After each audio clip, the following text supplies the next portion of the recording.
Or is it? That's I'd be all over a that. favorite of the family. So it isn't, Oh. it isn't a. All right, folks, let's bring it in. It's 5:31. Go ahead and call this meeting to order They came to the house. and ask Sandra to record the attendance, please.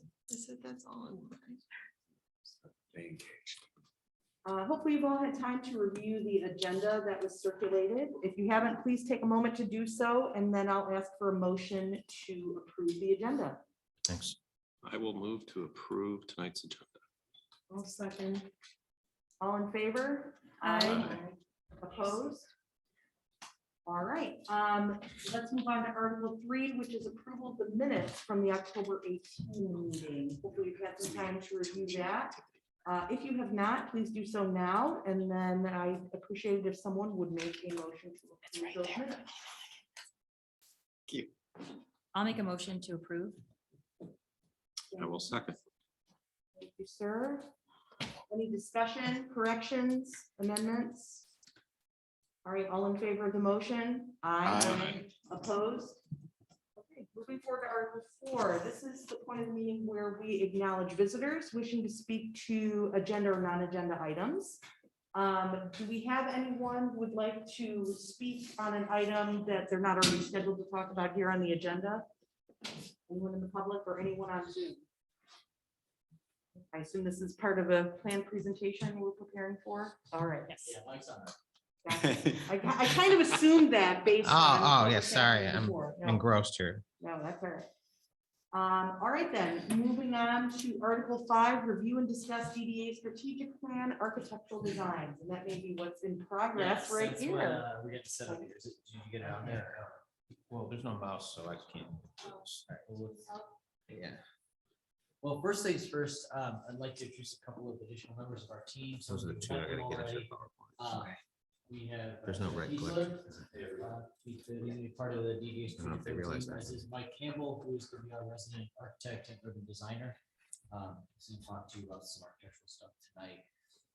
Although before we get into the architectural design stuff, we do have some ideas on mobility, if that is okay with you guys. And as soon as they come up on the screen.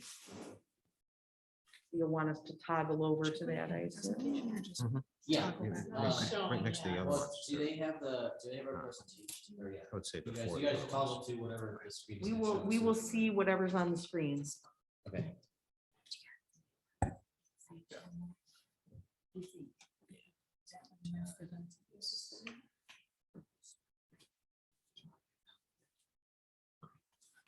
There.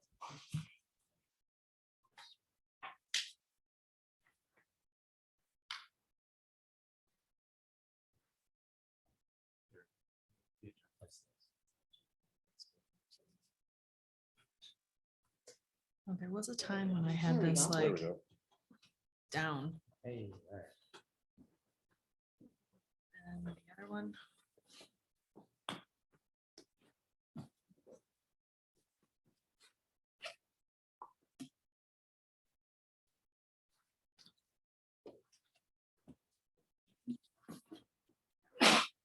Bless you. Thank you. And welcome. Good to see you.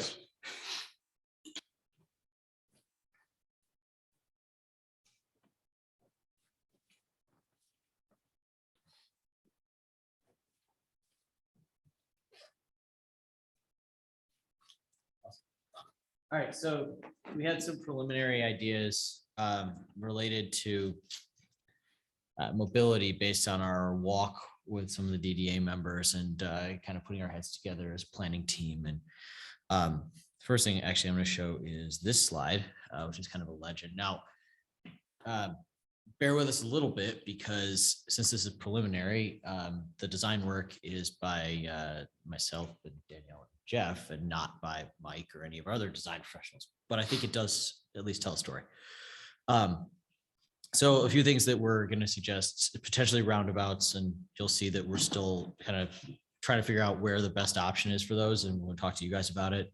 Sidewalks and bike paths, crosswalks, landscaped gateway areas. You have a few, but there are some additional opportunities for that. Archways potentially over the road, and upgraded service drives, which would just say basically new roadways or upgraded driveways into something a little more like a road that would have pedestrian walkways along it to create more connection points within the village. So first place to look at is the lower village, the bottom of the hill, and Old 28th Street. As you can see here, we have a couple of spots, and this is not a new idea, but I think we should, as part of this process, come to a consensus here and start interfacing with the road commission on this issue. Should we have roundabouts on Cascade Road? And if so, where should they go? We have them here at Thornapple River Drive with a question mark, and at Old 28th Street, or Old 28th Street with a question mark. Pros and cons, right? Thornapple River Drive, that gets you right as you come over the bridge. It'll slow traffic right in that location. Obviously, that is an intersection of two major thoroughfares, Cascade Road, of course, but Thornapple River Drive goes all the way up to Ada and all the way down to Caledonia, and is also a major thoroughfare. So that is a potentially pretty busy intersection. Pros and cons to Old 28th Street. The big pro in my mind is right now, you don't really make it very easy to turn left onto Old 28th Street. You just have to wait for traffic to clear and turn. And that potentially could be an impediment to business development on Old 28th. A roundabout makes it much easier. This would slow traffic right in sort of more of the center of the village area, or at least further away from the bridge. That does mean traffic might continue to speed off the bridge. That would be a con. So this is something we can noodle on, discuss with you guys, and bring as this process moves forward. Oops. Also on this map, you'll see a number of red lines. These are spots where we've identified sidewalk gaps and pathway potentially. One big key, I think, and potentially a priority project is along Thornapple River Drive going to Tassel Park. You don't really have good sidewalks going in that direction, at least not beyond like the park entrance. And so, and there's nothing on the north side, though I know that there's an impediment to that, right? Some of the property owners have been an impediment. Doesn't mean we shouldn't put it in the plan. Relatedly, on the other side of Cascade Road, in front of the old Township Hall, there's no sidewalk there. And while there is a sidewalk on the south side, it ends pretty abruptly. So even though you have a bunch of people who live further up the road and could potentially walk to those businesses, they don't have sidewalk to get there.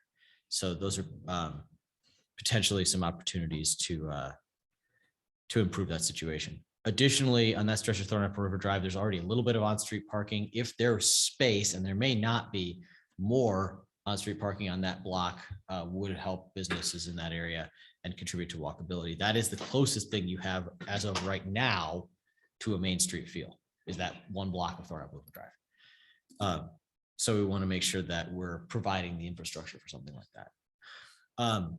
As we move north towards Old 28th, we heard last time during our discussion that you guys want to start leaning into Old 28th Street being a more walkable business corridor to really spruce it up aesthetically, make sure the infrastructure is in place, and start working on how we can incentivize or require the private sector to start building more walkable typologies in that area.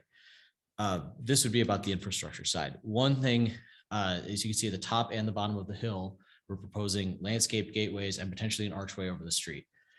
It's just an aesthetic idea, but it creates a gateway and draws your attention to a road that many maybe don't even know exists, right? Draws your attention to the fact that there are businesses up there and creates, hey, a sense of place. And there is space on all four of those corners where we put the green dots for additional landscaping, signage, banners, other things of sort of placemaking. And a lot of that land is already public right of way. You already own a lot of it, or the road commission does. So those are the barriers to implementation there are lower, even though that is just sort of an aesthetic thing. Then you'll notice, I think another thing that is probably something we should try to prioritize, or we're recommending is prioritized, which is a sidewalk on the north side of Old 28th. The one on the south side is great. It's actually a very pleasant walk, even though it's not, conventionally walkable design. It's a nice, pleasant walk. There's no sidewalk on the north side. So sidewalk on the north side is something that's important. We've also designated 3 spots for crosswalks along that street. Now, they don't have to be exactly in those locations, but that's about the distance you want a crosswalk apart. And so you can see there's space for 3 in the space that we currently have 0. So something to think about. At the bottom of the hill, we also do need some sort of improved crosswalk across Cascade Road. I know there's one a little bit to the north. But you also have Orange Street right there, which goes back to the church and again, is part of the historic village and it should be incorporated in. So if we're gonna start to leverage and improve Old 28th Street, we need to think about how we tie that into Orange on the other side of Cascade Road. Crosswalk there is one key aspect. Moving further north towards 28th Street itself and the Walgreens, there's that woods behind the Walgreens, and some of that land is right of way, and some of it is Walgreens' backyard. As you walk down the hill on 28th Street or ride your bike down that hill, it's not bad, but you are kind of adjacent to speeding traffic, people whipping down the hill, right? And there's this woods next to you. And if we were to build bike path or something through that woods, which would take an easement from Walgreens, we could get people further back from the traffic, be a little more pleasant, and we could bring them down the hill closer to where the car wash is, and therefore closer to some businesses. So that one maybe not as high of a priority, and I'm interested in sort of feedback because it's a little more of a creative idea. But we've put it on here for discussion. Last thing on this map is the blue lines, which I said would be, those are existing driveways, service drives, connected parking lots, etc.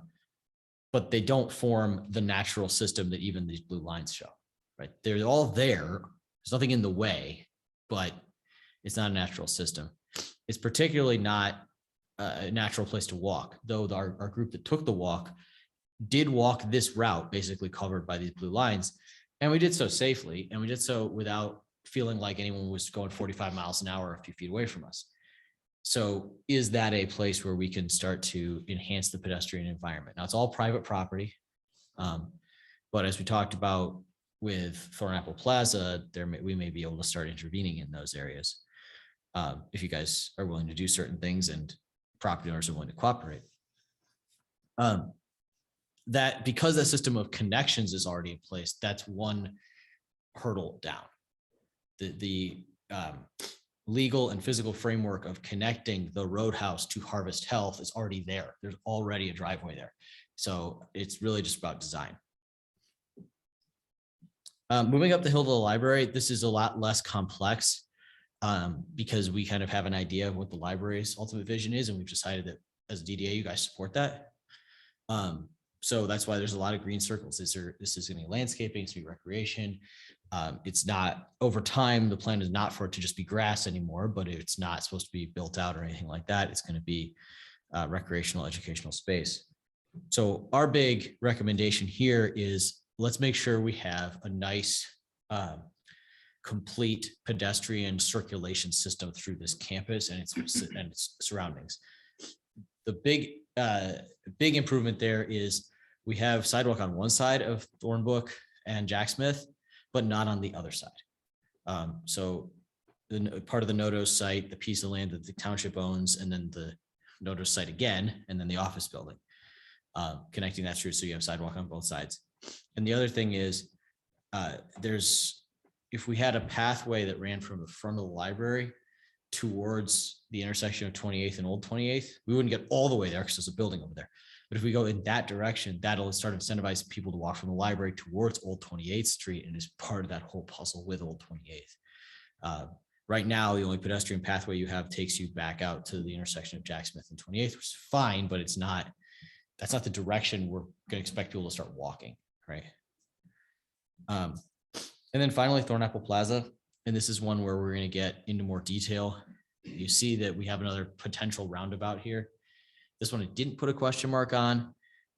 We'll see if this makes sense to the road commission, but if we need some sort of gateway to the village as you come in on Cascade Road going east. As you guys know, there's not a whole lot to slow people down except that traffic light. And if the traffic light's green, it's not helping. So that would be one. And then the other aspect that we're going to talk about more as we get deeper into Thornapple Plaza is trying to develop a grid of roads through there. And exactly what those will look like, I'm not sure right now, they will hopefully be more pedestrian friendly than the series of driveways that they're reflecting. Where we have the landscaped area, that might be more of a town square, might even be just pedestrianized rather than a full roadway, or maybe a one-way roads on either side, or it might be, we'll see. But this is sort of the framework for how we'd lay out Thornapple Plaza, and you guys can see that that's already how it lays out. It's just about plopping a couple extra buildings in there, and suddenly you have a walkable district. So I think that that's why I think there's potentially good bones there. So questions, feedback, stuff you want us to cross off the list, stuff you want us to raise up in priority. I think these are all really great ideas. I'm curious to know what the road commission has to say Okay. about the roundabouts, and I think we'd want to, push that question sooner rather than later, because they may say, well, we don't have an answer, but if they do have an answer already, then best to know that before we push too far forward with it. I'm curious about how the crosswalks would Mhm. work with a roundabout, because That's you true. won't have traffic stopping. So it seems like we will need a light Somewhere. in there so that we will have a safe pedestrian crossing, Yeah. so that people aren't using the roundabout as an island.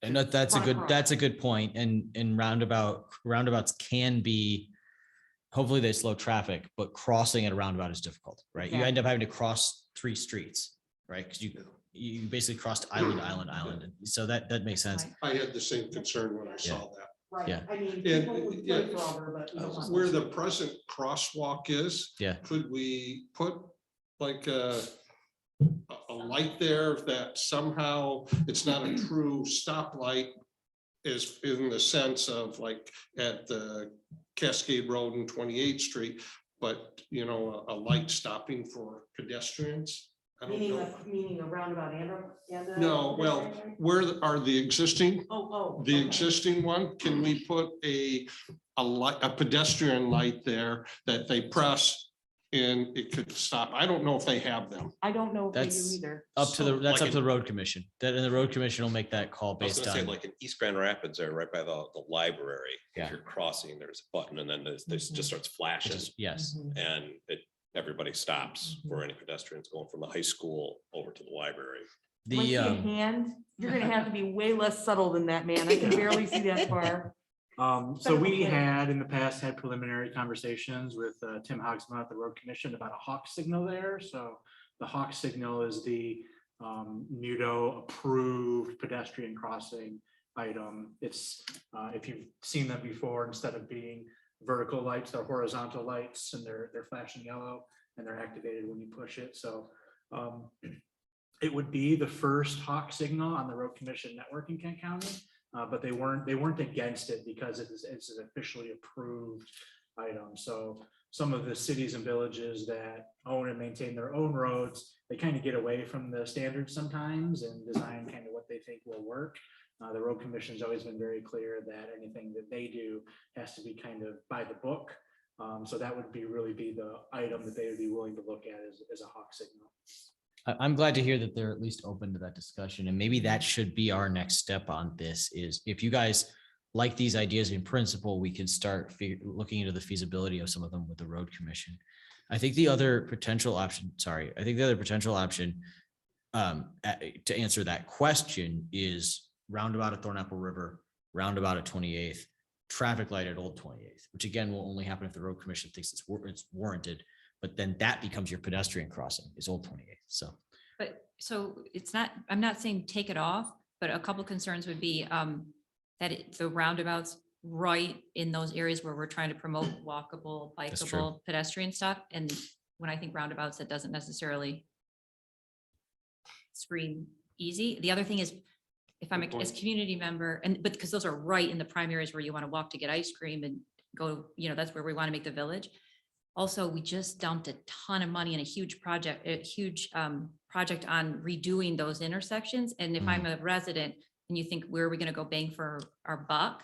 It's Good a point. very expensive project, and we might, especially with it not being done in the past, that would take a huge amount of money that would be solely on our shoulders. We might get more bang for our buck looking at other stuff, keeping that on the table as a discussion item, but not an immediate, it would just drain our money, but Given that, Grace, maybe Take what we people should, off. maybe the conversation we're having the road commission is is the old 28th orange and existing crosswalk area. And narrow the scope to that and say, what are the improvements we can make in this spot, given our goals? That might be that. I like that because it gives us a more focused discussion. Right, I think that's a nice natural spot for the roundabout. If we're talking about putting a roundabout in that area to kind of deal with some of the flow, I think that that addresses the concerns that Grace raised. And then you have two crosswalks, which we can hopefully illuminate with the hawk lights on either side of it. So people are going to be coming into they'll be coming into the village and they'll have the lights from the hawk lights if they're pedestrians, but they'll know that they have the roundabout coming up as well. So they'll be slowing down even before they hit that point. If we can get 2 traffic lights, 2 crosswalks, and a roundabout, you're gonna lose your speeding problem. There will not be a speeding That's problem true. And anymore. so let's If shoot we for could the do stars, that. Shoot for the stars. Yeah, if we could do What's the that, location? people will be going 20. They won't be going 50. So. Sorry, what was that listen. location for the one to maybe look at, the location that we didn't just redo?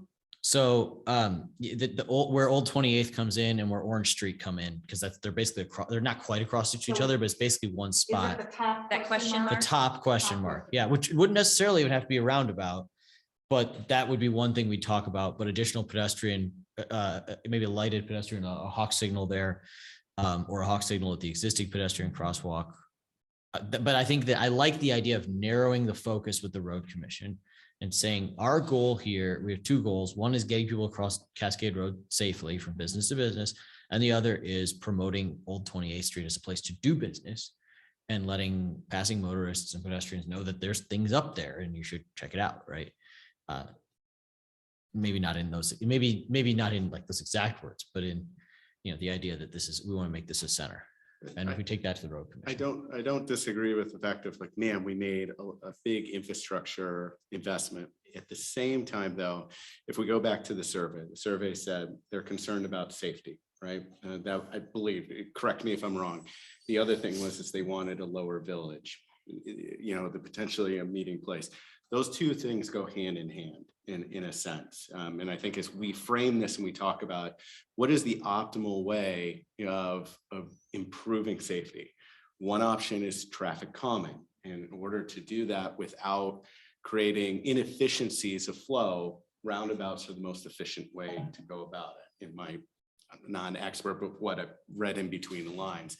What is that optimal layout? That is option 1. And this is the cost to be able to do that to maybe current investments that we made. A secondary option might be option B that doesn't impact our investments, but it's not going to be as optimal. And I think we just have those open and honest discussions. But I think as we frame this to the road commission, it's the story that we do have a safety concern from residents. And I think we have to back up that concern of what are the incidents that we've had in that roadway that merit the discussion. So I think it's got to be sometimes surveys can be emotion-based. How do we marry that with facts? Because I can show pictures of cars going off the bridge, right, into Thornapple River. But I think there's something there that even though we've made the investments, we need to at least look at it of what is optimal. And there's a balance of cost with that.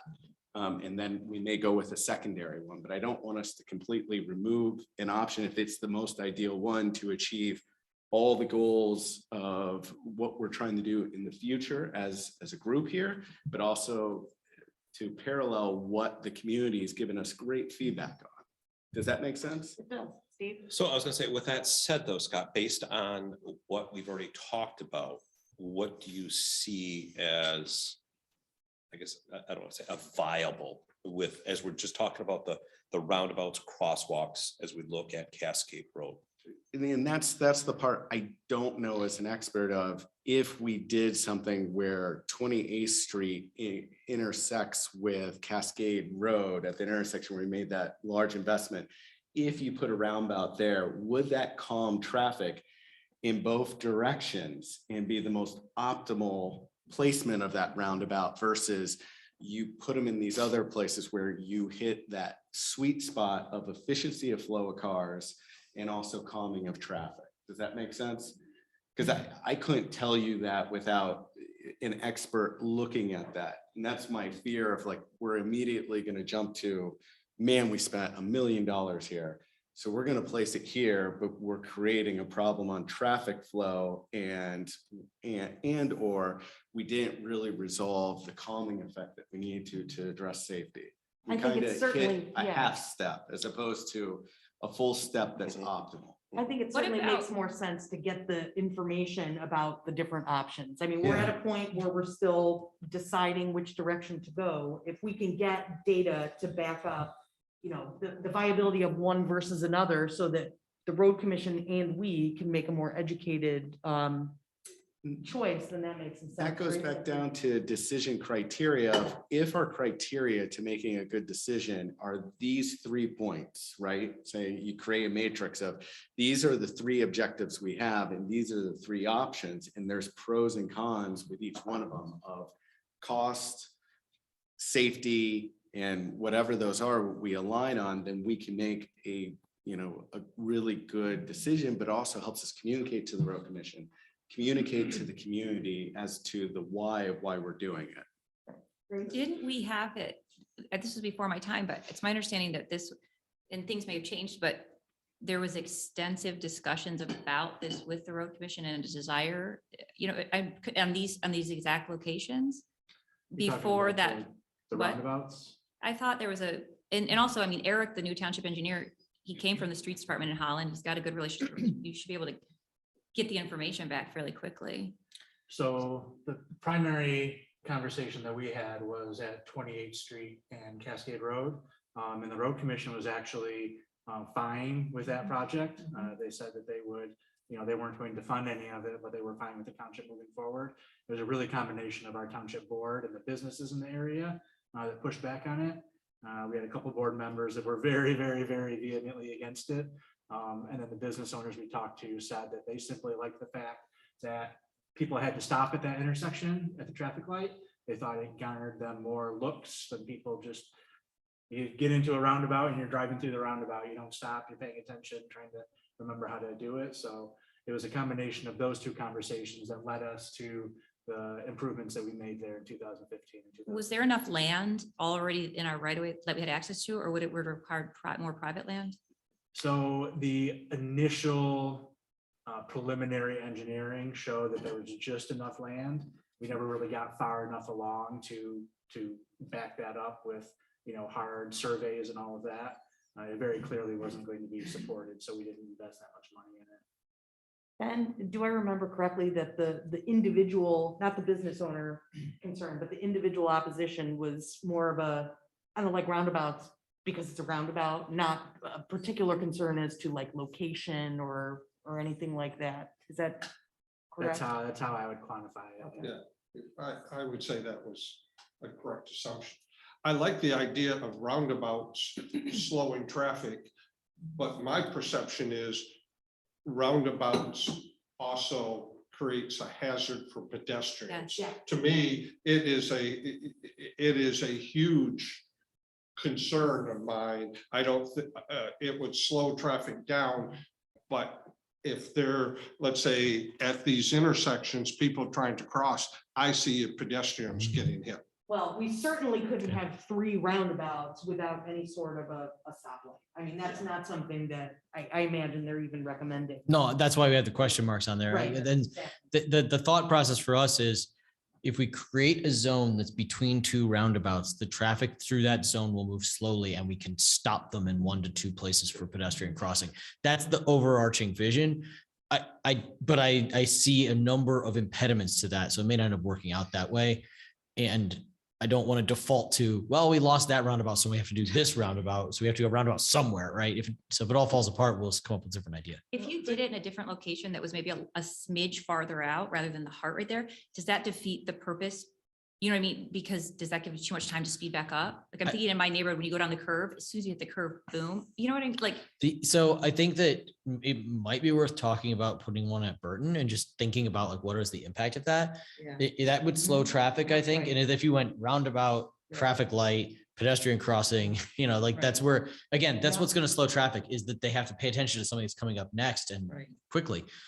You might get push back on a Burton roundabout from the residents on Burton because people are going to say, well, I need to make a left and I could sit here and wait for all the traffic to clear at 28th Street, or I could go up to Burton and zip around the roundabout and then come back down Craft and be on the highway quicker, right?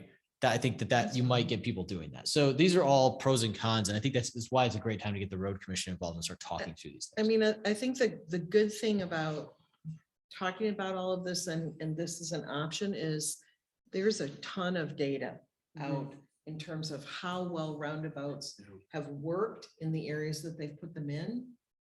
There's all kinds of data about what the accident rates were before and after, pedestrian issues. They also design roundabouts so that the pedestrian walkway is set further away from, so it's back away from the intersection for the very reason of, people are going around and they actually have more visual acuity to the people that are crossing. So, I mean, there's a lot of information that we can garner to help us decide one way or the other based on some true data.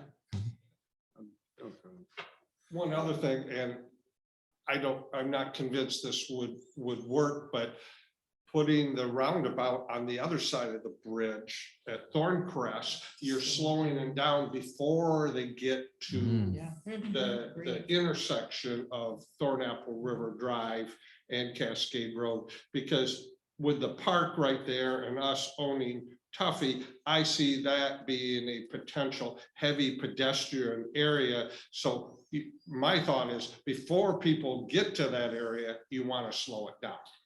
And I take that full step back, like everyone's discussion points about this are incredibly valid until we get facts involved, because none of us have designed streets, right? So it is, I think we have to validate that roundabouts do accomplish these goals and that have data assigned to it, because there are communities that have implemented roundabouts and the walkability of their city has gone up significantly, and they had a master plan and it worked for them.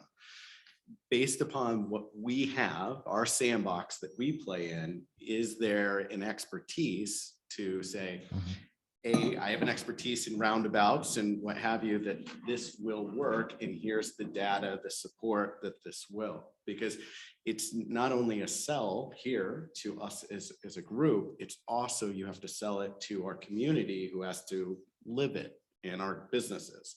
So then we pivot back to you. Yep. To say, what else do you need from us? I think that you're hearing that I we're think- open to Yeah, the concept, but what else do you need from us to take it to the next step of getting the data, speaking with the road commission and?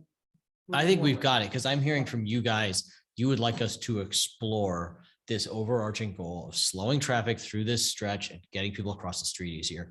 And how do we do that? If that's our goal. And That's if we a can get, goal.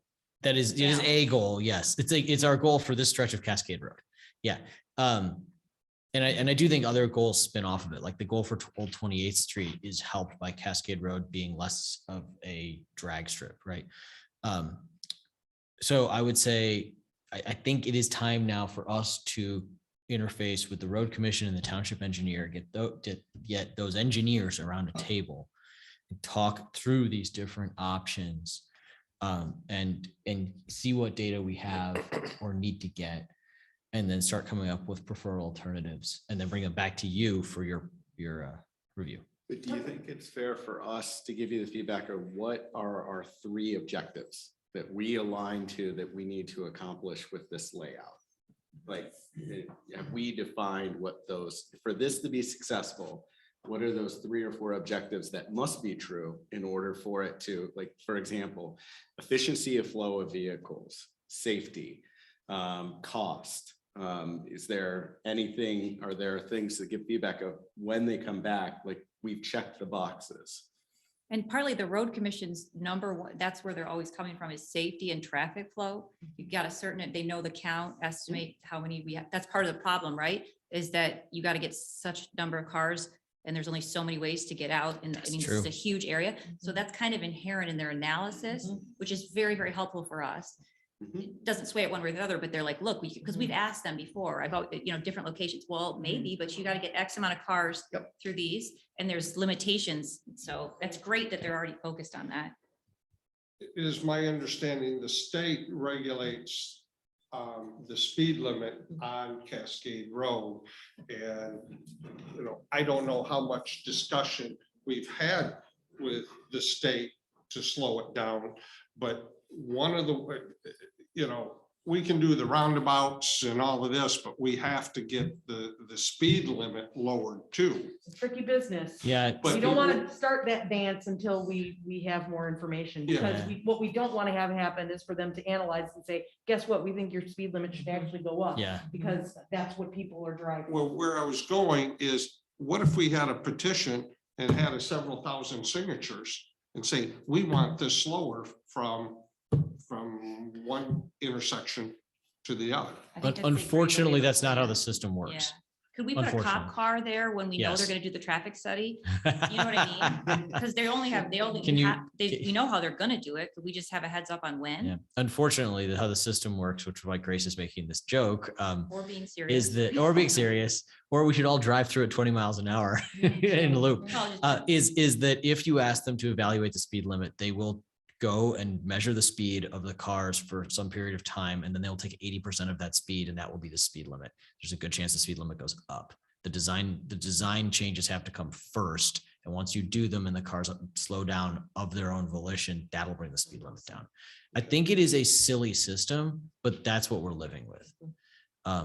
And yes, Grace is, if we were to do that and then we've tried to slow everybody down with cop cars and I still haven't gotten an answer on it. I you know. think it's a legitimate question, but whether you We could, all whether drive you a can, I don't see, semi-truck. one thing that I don't know is Yeah. how long that study actually goes on for when they do a speed study. maybe I'll ask when I see the Um, road commission next. In my think first. experience, like that is such a dead end that I've never even gotten that point in the conversation. Sorry, Richard.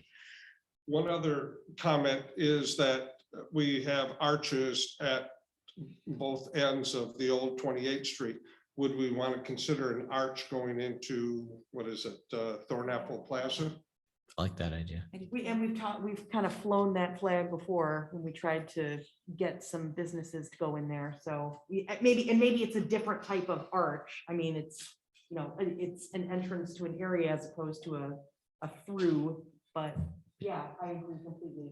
Throw that in the mix as well. That's an I mean, interesting and circling back to what Scott said, I think that we're all aligned that, the concept of the roundabouts, we all are having this conversation because we want traffic calming. We want traffic flow to remain, and we want the area to be pedestrian friendly. Mhm. I mean, the question of cost, obviously cost is going to be a factor, but if an increased cost can achieve those three things, Absolutely. I would rank that, probably not even fourth, probably lower down on the Becomes list. a priority. I agree, Right. I agree with that, but I think that the immediate question people are gonna ask is, so how much is this gonna cost me? Like, well, obviously we'll have those numbers and that's always a consideration, but course. I agree with that priority fully.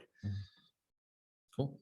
All right, so I think we have marching orders, and we will Great. bring some ideas through the road commission and the township engineer, work with Sandra to figure out the logistics of that. I would like to have that meeting, before the holidays, maybe more than one. And then we'll just keep you posted on how that's going. Wonderful. Okay, so the next thing we have, I'm gonna bring Mike up. So I want to just briefly explain what we're looking at here, and then Mike will dive into the details for you. So based on your preferences in that little visual preference survey we did before with all the pictures, we have this building. It's got a peaked roof, it's got a storefront. But what we wanted to have you to do tonight is have Mike bring his expertise to talk to you about the specific aspects architecturally and how they could be coded.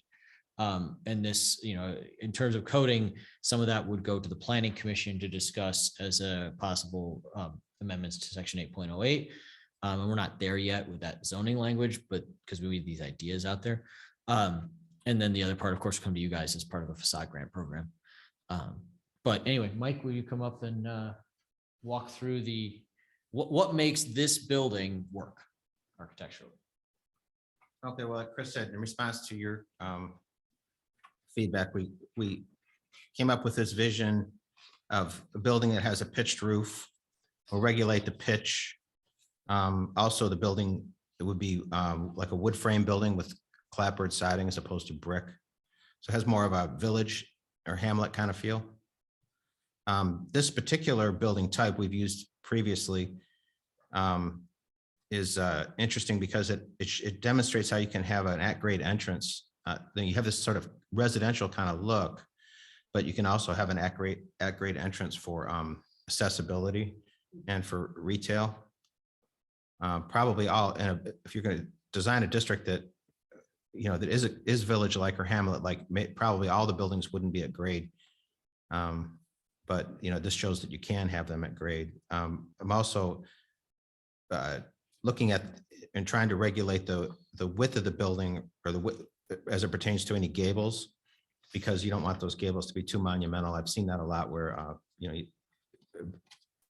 know, in a town requires gables, but then or pitched roofs, but then they get, you know, they can be way out of scale, you know. So if you keep the building mass, control the width of the building and the mass of the building and the gable size of the gable is under control, then any additional building you could do a cross gable, right, do additive massing. So on the sides of the building or the back of the building, you can add other forms that are subordinate to the main or principal form. And then that in the way a farmhouse is built, you know, like they used to build farmhouses by just adding little pieces on.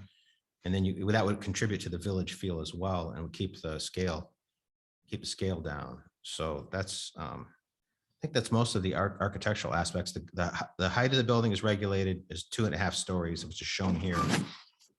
As I said, the width, floor to floor heights, the height of the storefront, but that's only if they have a storefront, because, you know, one thing is true about little villages like that, everybody doesn't have a storefront. So it's a little, normally we regulate the storefronts pretty stringently, but we can't do that here because you might want variety, in some cases not have storefronts. I think that the most important part is the signage, lighting, awnings, and outdoor displays, because those are the things that really define like a boutique district. And even if you have unattractive buildings, if you have the right awnings, you know, and first of all, the right lighting on signage, but you can create more depth, you know, with the awnings themselves, light fixtures, but also with the shadows that are created by those things, create more depth. And so it doesn't seem as desolate. The streetscape doesn't seem as desolate. You see what else was there? Oh, the exterior lighting, you need to have the signs being externally lit. So you have, you know, fixtures that are trained on the sign, you know, or directed at the signage, and you don't backlit the signs like a liquor store or something like that. You know what I'm saying? Or like a McDonald's, you know, you have them externally lit. Let's see, regulations on the awning slope. Most high-end retail districts have gradual slope on the awnings, and the flap, is that what it's called, or the valance, you know, this not too long, regulate that to be about 8 inches. The amount of signage that can go on the front, one is typically 1 square foot, and the sign band that's above the awnings, 1 square foot per linear foot of frontage. We would allow sandwich boards during times when business hours are open. And you can see the little plants there for outdoor display. These buildings are pitched roof. You can also do a building that has a facade, and you can put the pitched roof behind the facade. We didn't include that. Did we include that one crested butte image? Last time. Oh. Kind of a wood frame building that goes up to this to the back, is the peak roof, so that Like a metal. Could you still allow a low slope roof behind it, or like in Yeah. your code? Okay. So I mean, you can prevent all this. Right? So You could do one of the it. things that we need to do, and I just don't like, and your whole team sit down together and go through some of these things and say, all right, what do you think is this absolutely has to happen, or the building is actually detracting from what we want, versus here's the stuff that the DEA and we haven't done that process yet, but I think maybe you can kind of gather where that's going. So with this, and as we take a look at existing buildings, and maybe you've already addressed it, but is there, so to speak, a frontage you could attach to these other buildings to make it look You know, so if we pick on the liquor store, so to speak, you know, Uh-oh. to where you have a frontage looking like this to match the look we want, but they don't have to construct an entire new building. That's, well, you guys have that. It's just a- Yeah. it's On just a Thornapple, there's facade. an example that's pretty new, right? There's somebody, Yes, totally. although they didn't have to build the building out to the sidewalk, it was Right. already out to the sidewalk, but you could do that as well. You know, just build it, extend the existing buildings facade. Yeah, out to the just a sidewalk and total then, Just frontage facade. and then add the so to speak, facade. Yeah, box it in, so to speak, so it looks like something different than really what it is. Well, that's I'm right, that's hopeful right. that would be included in whatever plan we put together as a bit of a stopgap. Okay, I'm getting on. I think it would, it's also something that I think would, you know, because of the way zoning works with non-conformity, legal non-conformity, that kind of thing, it might be hard to require people to do that, but it's absolutely something you guys can fund, especially if you say, here's what we want you to do. And I think it's great that there's already a pretty decent example. The only thing I wish about the hair salon building is I wish they would actually put a second floor on it, but Mhm. I guess that's probably a several $100,000 Yeah. wish. Right. Mhm. So, but definitely that facade looks great. There are some buildings in the village area that are not what you consider villagey historic architecture, but are not bad from a walkability perspective. The old bike shop, the former bike shop next to that hair salon is a good example. It has big storefront windows. Mhm. It also has a 60 mansard roof or something like that. Yeah, yeah. It's Right. like, but it has some aspects to it. So if you took, okay, what's good about this, and now can we modernize is the wrong word, but like timeless eyes. Yeah. Some of it. We'll add that one to the dictionary for Yeah. us. This is fantastic. I didn't see the last week's choices, but this is awesome. It's too bad you have to work with other people. What, the idea of the facades is awesome, or the? Oh, the concepts are, Oh, We okay, narrowed yeah. it in last. yeah, time. good job, group. This is great.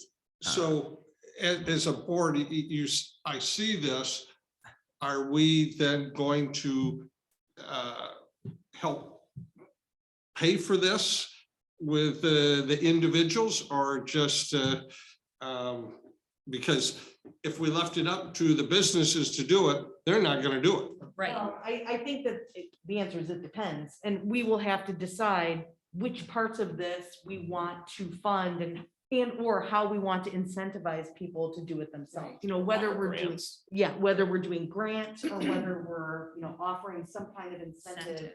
to businesses to, partner with us to make these improvements. But we'll need to decide what that means. It doesn't mean that we're gonna pay for a part of a facade or a grant for a facade or lights or, which parts of that, but that I assume will be part of the recommendation. Yeah, that's what we have to work out. Yeah.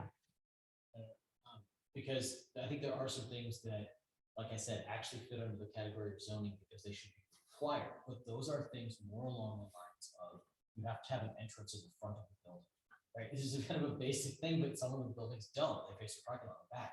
Unless have an entrance in front of the building. Like Mike said about externally illuminated signage, right? That's one you can put in zone. Signage cannot be internally illuminated. It must be Or externally. awnings, yeah.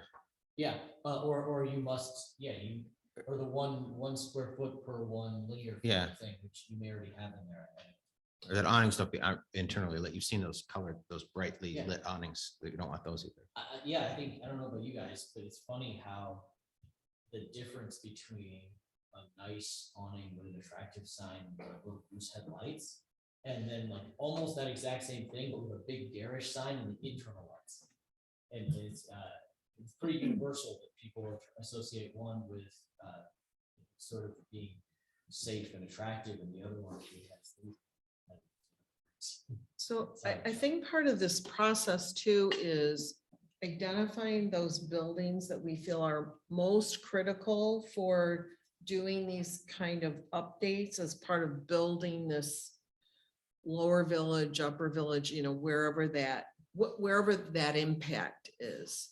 And the other part of the process to help the business owners come along for this ride is, us making the commitment that we're doing this because it's about economic development and supporting business and having them part of the process as we go along so that they don't feel like we're shoving it down their throat, basically. Right. You know, not mandating, saying this is why we want to do this. And our goal is to help build your business as well, because we're creating this. And that we're going to promote it, that the DDA will be actively promoting this development and updates and all of that sort of thing. I would add to the economic development side of it. When I look at this, I also look at, we're going to potentially build new structures, right? Using these as design cues. And so when I look at that, does the economics work out for to get outside investment from a developer to say, what is the optimized thing if we're doing mixed development of, I need to have this many residents as single units above these storefronts to make the financials work, but it also increases our tax base, right? So that increases revenue for the township, also gives you more people to shop the locations that are there. If this, while it looks great today, right, it may not create enough people that makes it economically feasible from a tax base, or it may not make it attractive for a developer, or it may not make it attractive for future businesses to move in on the development. So there's a sweet spot where this design works visually for us as a community, but also works for get that outside development money to fulfill kind of the vision of what this is. So I think we can't decouple that understanding with this decision, if that makes sense. Yeah, because if there's a lot of hoops, so to speak, that I have to meet, a lot of governmental red tape that I've got to meet in order to open my business in the community, because I like the community, it's got the demographics that I want and so forth, I may pass up on it just because, if we look at, I'm just going to pick on, may it be signage or may it be the lighting, because again, as an entrepreneur, you want to make sure that individuals are coming into your shop, and it's got to be a win-win on both parts. And that's where, when I think of, it's in the location is so critical, right? Because that wouldn't be, one, I don't know how much authority we have to create red tape. It seems like a lot of it's incentivizing and working with people, and it's a mutual relationship, not just a government authority coming in and dictating what private properties do. Yeah. Yeah. But but also, like, if I'm the owner of Culver's or a similar type thing, it's kind of perfect if you're just on the outside of that, so you don't have to have these things, but you get the benefit of it being a desirable place. So it's kind of like encouraging the right growth proactively in the right locations. But it depends on the type of business, right? Because it'd be great to be really close to it, but not in it if you're Taco Bell or Culver's. No, you're absolutely right. Yeah, no. And so but that is relevant for like Fowling, great business, arguably could be somewhere else and still be, very successful. Just if you think about, like, you can't kick them out, but if you can incentivize, that would be a good area to maybe. Well, and that kind of goes adjacency benefit to it. Right. And that kind of goes into point of what we talked about at the last meeting, as we talk about a vision, and it could be 15, 20 years down the road or wherever the case may be. And we took a look at Old 28th Street and said, gosh, wouldn't this be wonderful if it was just a walkable street with these types of businesses or buildings, close up to the sidewalks, to where there's the ice cream shop and there's a pizza shop and there's a, pet store, there's a toys, whatever the Not a case pet may store. be. Not a pet store. Well, That's Puppy Mill Central, but. no, I'm not talking like that. No, like dog food and Rescue. Pet supply. Pet supply, supplies. pet Thank supply. you. Yes. Fitting in no, your not- vet But clinic, anyway, baby. so that, we take a look at that long term, and as we talked about Thorn Apple Plaza. Yes.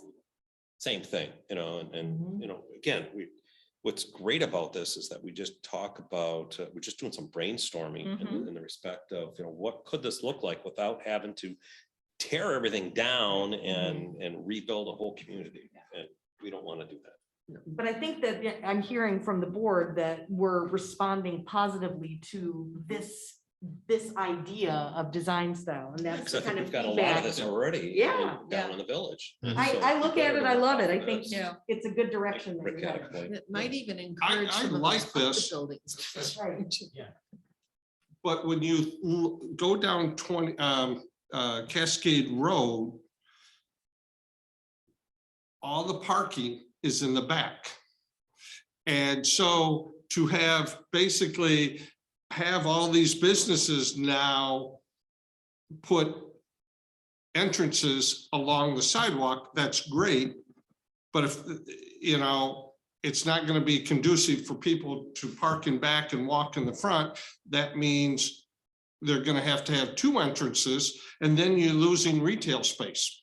Yeah, I think of this as like where Chow Hound or, in that Thornapple Yeah, that Plaza. is good. About the only place that I think that it would serve really well would be the liquor store, Well, with the it rest of the depends on places. I think it's modifiable. I mean, and there may be instances where there's a departure, if the new zoning specifications are going to say must have a front entrance, and someone has a parking lot in the back, maybe there's a way to allow them to have Wait, 2 entrances or not. I mean, you think about the bike shop that someone mentioned. Well, there was an entrance in the back and an entrance in the front, so depending on where you park, you're able to Kind get of in. convenient. This is an age-old, not age-old, because this discussion is about that old.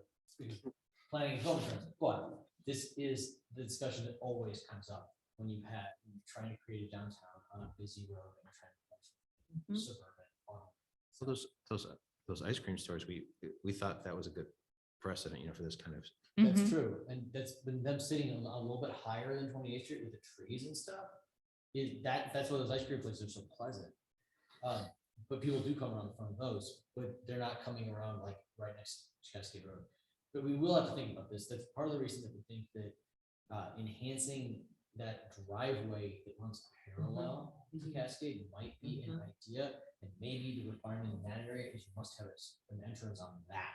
That's where you put your nice facade or something like that. Now, that's Maybe gonna that take- is the front of the building yeah, then. maybe that's the That, front. Is that a slip we street? just reverse it and say the Well, front isn't reversing on the Slip Street Cascade Road. concept.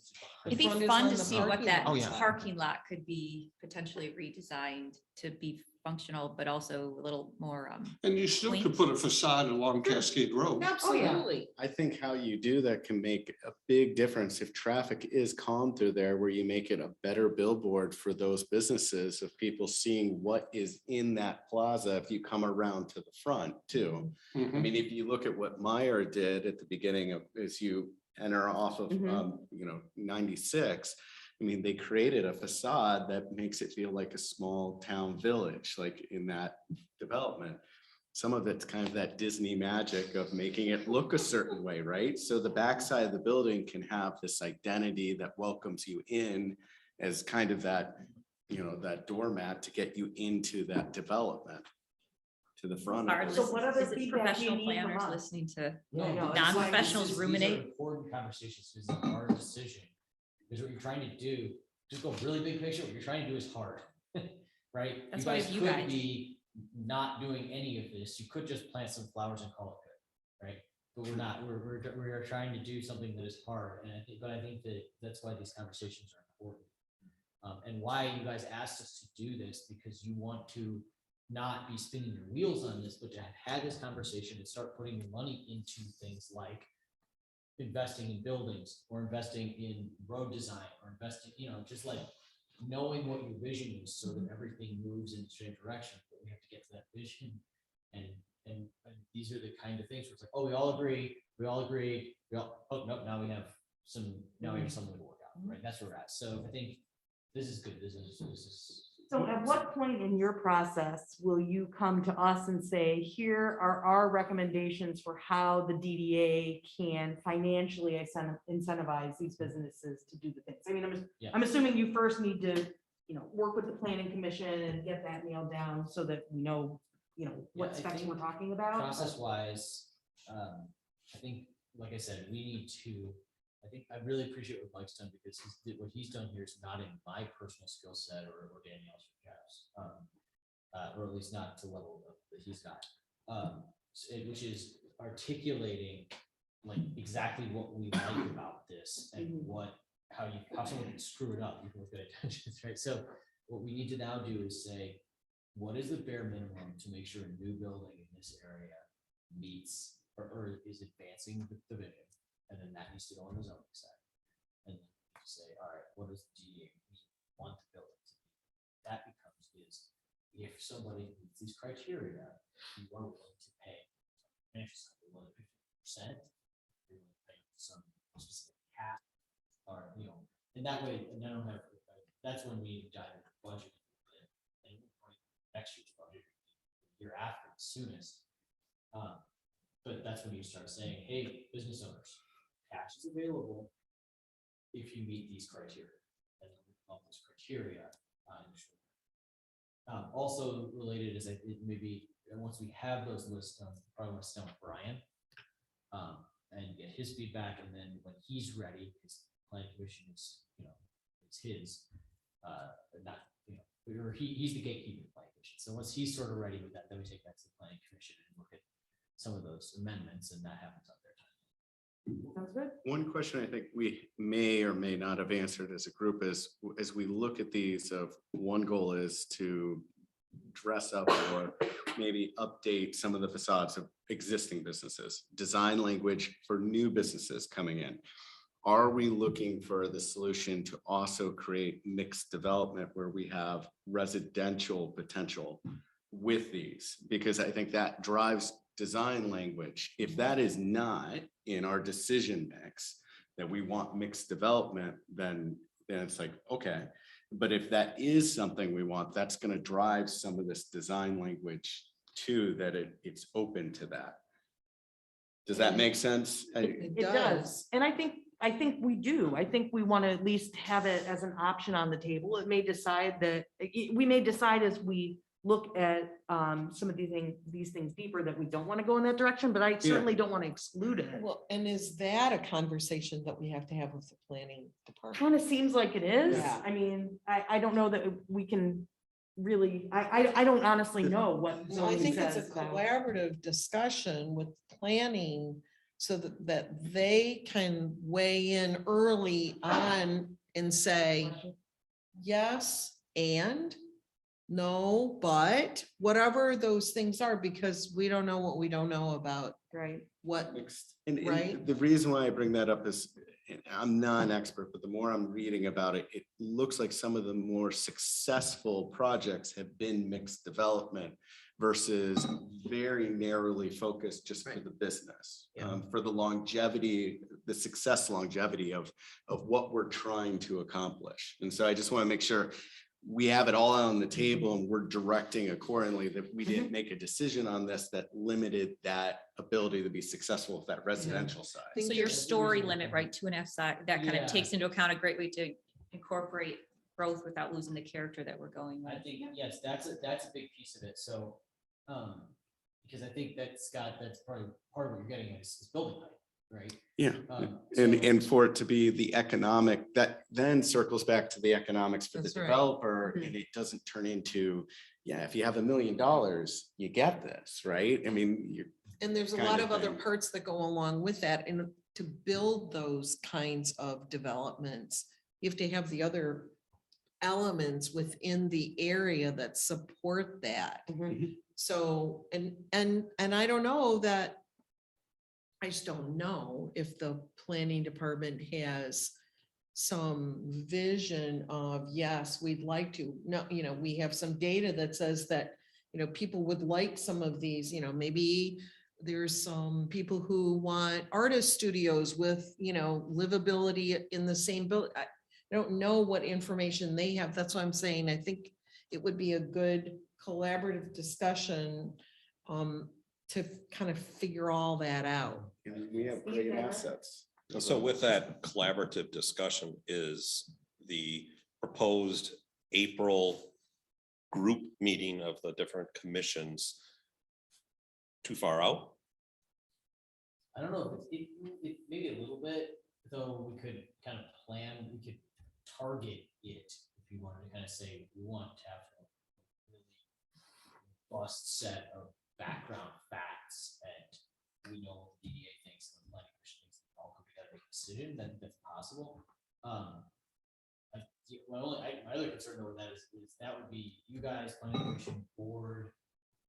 Is that it? Or would there be It other was things? parks on that Parks too. depending, it would depend on what we were I discussing. don't necessarily, so my bigger concern with that would be hijacking that meeting.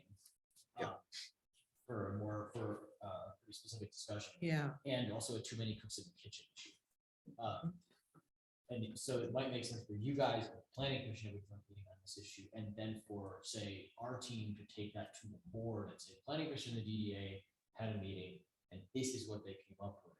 And the board can give their feedback or their thumbs up, That makes sense. something like that. But I think that is the geographic zoning, master plan component, and the master plan is in favor of mixed use development. And I think the zoning ordinance is in decent shape on that too, but I don't know that either one of them gets to the specificity of that you guys are trying to get into, and it also hasn't really happened. I don't think Right. we're not excluding the discussion I've heard. I think that's a great point, but I don't, to look into and not exclude at all the residential potential. What I've heard at the board level and at the planning commission is that the master plan isn't expired yet, but given the robust strategic plan that we just had, it needs to be updated to reflect it because it's not updated. It's now kind of out of date. With the priorities and the main goals, the master plan doesn't match our most recent So they feedback. need to be aligned. Mhm. Yeah. So the number one step is a master plan at the planning commission level with the board needs to update its master plan to reflect the strategic plan. And oh, go ahead. Sorry, I think the master plan also, just an example of what I think is going on here is that, and this is not a rip on the master plan, I think it's very quality, well done document. But the master plan kind of says, here's a blob in the village area where mixed use development is encouraged. And there is no like second sentence after that. So I think that's what we need to do is say like, well, where is it encouraged? What's it supposed to look like? And is it supposed to be apartments over retail, or is that just one option, or is it maybe more as retail in front and apartments in back, or something like that? With parking in the middle, which might be a typology that fits better with this architectural idea, whereas big multi-story might be better suited up the hill on 28th Street or something like that. We already Yeah. have talked about. So that's the kind of discussion that I don't think the master plan gets into. And the zoning ordinance allows some things that developers have not taken advantage of this. So we're going to kind of explore why that. So that's my initial thought. Basically, this was the discussion, there needs to be collaboration between the planning department and also, change the zoning. Because if we don't, the planning board probably needs to be involved too. Yeah, I think that the DDA could use more information, needs a stronger liaison because it just seems like of all the committees and commissions, the DDA needs more information internally that the other committees and commissions feel like they already have. So And we do have a staff-wise, first we need implementation more committee meat. On Friday. And that will So help. then That will we totally discuss help. these types of things, not to make decisions, but so to keep everyone informed and do things like decide, yes. So are you providing updates about your meetings with the other commissions and boards, et cetera, to Sandra to distill to us, or are you planning to deliver So- that directly? Danielle? So right now, the preliminary plan for that, following our meeting on Friday, is basically our team will take the minutes of each meeting each month. And then basically write a memo, and then those will get dispersed throughout packets for each separate organization each month. Perfect. That should take care of the communication issue, yes. Partly, but That's the hope, but then there's obviously a second, that's just like, now everybody knows what everyone else is doing, so taking care of that. But how do I give Then input? there's collaboration, which happens on a case by case basis. In this case, it's architecture and development style in the village area, and that is a DDA planning commission joint Yeah. thing, and then you Right. get together, so.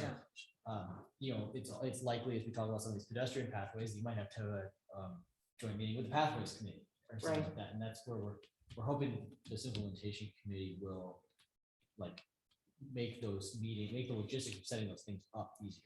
Perfect. Can I clarify what roles are represented in the implementation planning committee, implementation committee? There are representatives on it. Actually, Grace might be the best person. We represent on, you guys are represented, planning commission, parks committee, Is it- pathways committee, township board. PFAS advisory, which is kind of, it's a 2-for-1, but Yeah. So city DDA planning, engineer, parks, what else? Pathways, Okay, township board. do we have a pathways person? Did we Or update it not. to include a pathways person, Ben? I can't remember. Michelle, you're a DDA person? Yeah, Okay. Isn't Mike Reese is on the pathway. committee, Yes, you're So he right. kind of represents both parks. And the Yeah. parks, Yeah. yeah, so there's Yeah, a Mike good. is- um, okay. So yeah, 'cause Mike is just- on the pathways committee, but staffs the parks, committee, basically, He's, something got like that. he's the Parks Committee. This is all good. He's Yeah. the, I believe, what, Parks Committee liaison to the Pathways Committee, correct? And then Wendy represents both the Parks Committee and the Planning Commission as well. So there's some overlap with some of those representations. Yeah. And then that, Okay. then. you know, And Chris Nordyke is on the PFAS Committee, PFAS Advisory Committee and the Planning Commission. And then Danielle will be representing with other McKenna people, such as myself, popping in as needed. And then is the township engineer going to attend this meetings as well? Oh, does he have the invite? He should be here at those. Eric, I don't know if he has the invite or not. I can talk to him tomorrow. thanks. And Also board that's set up.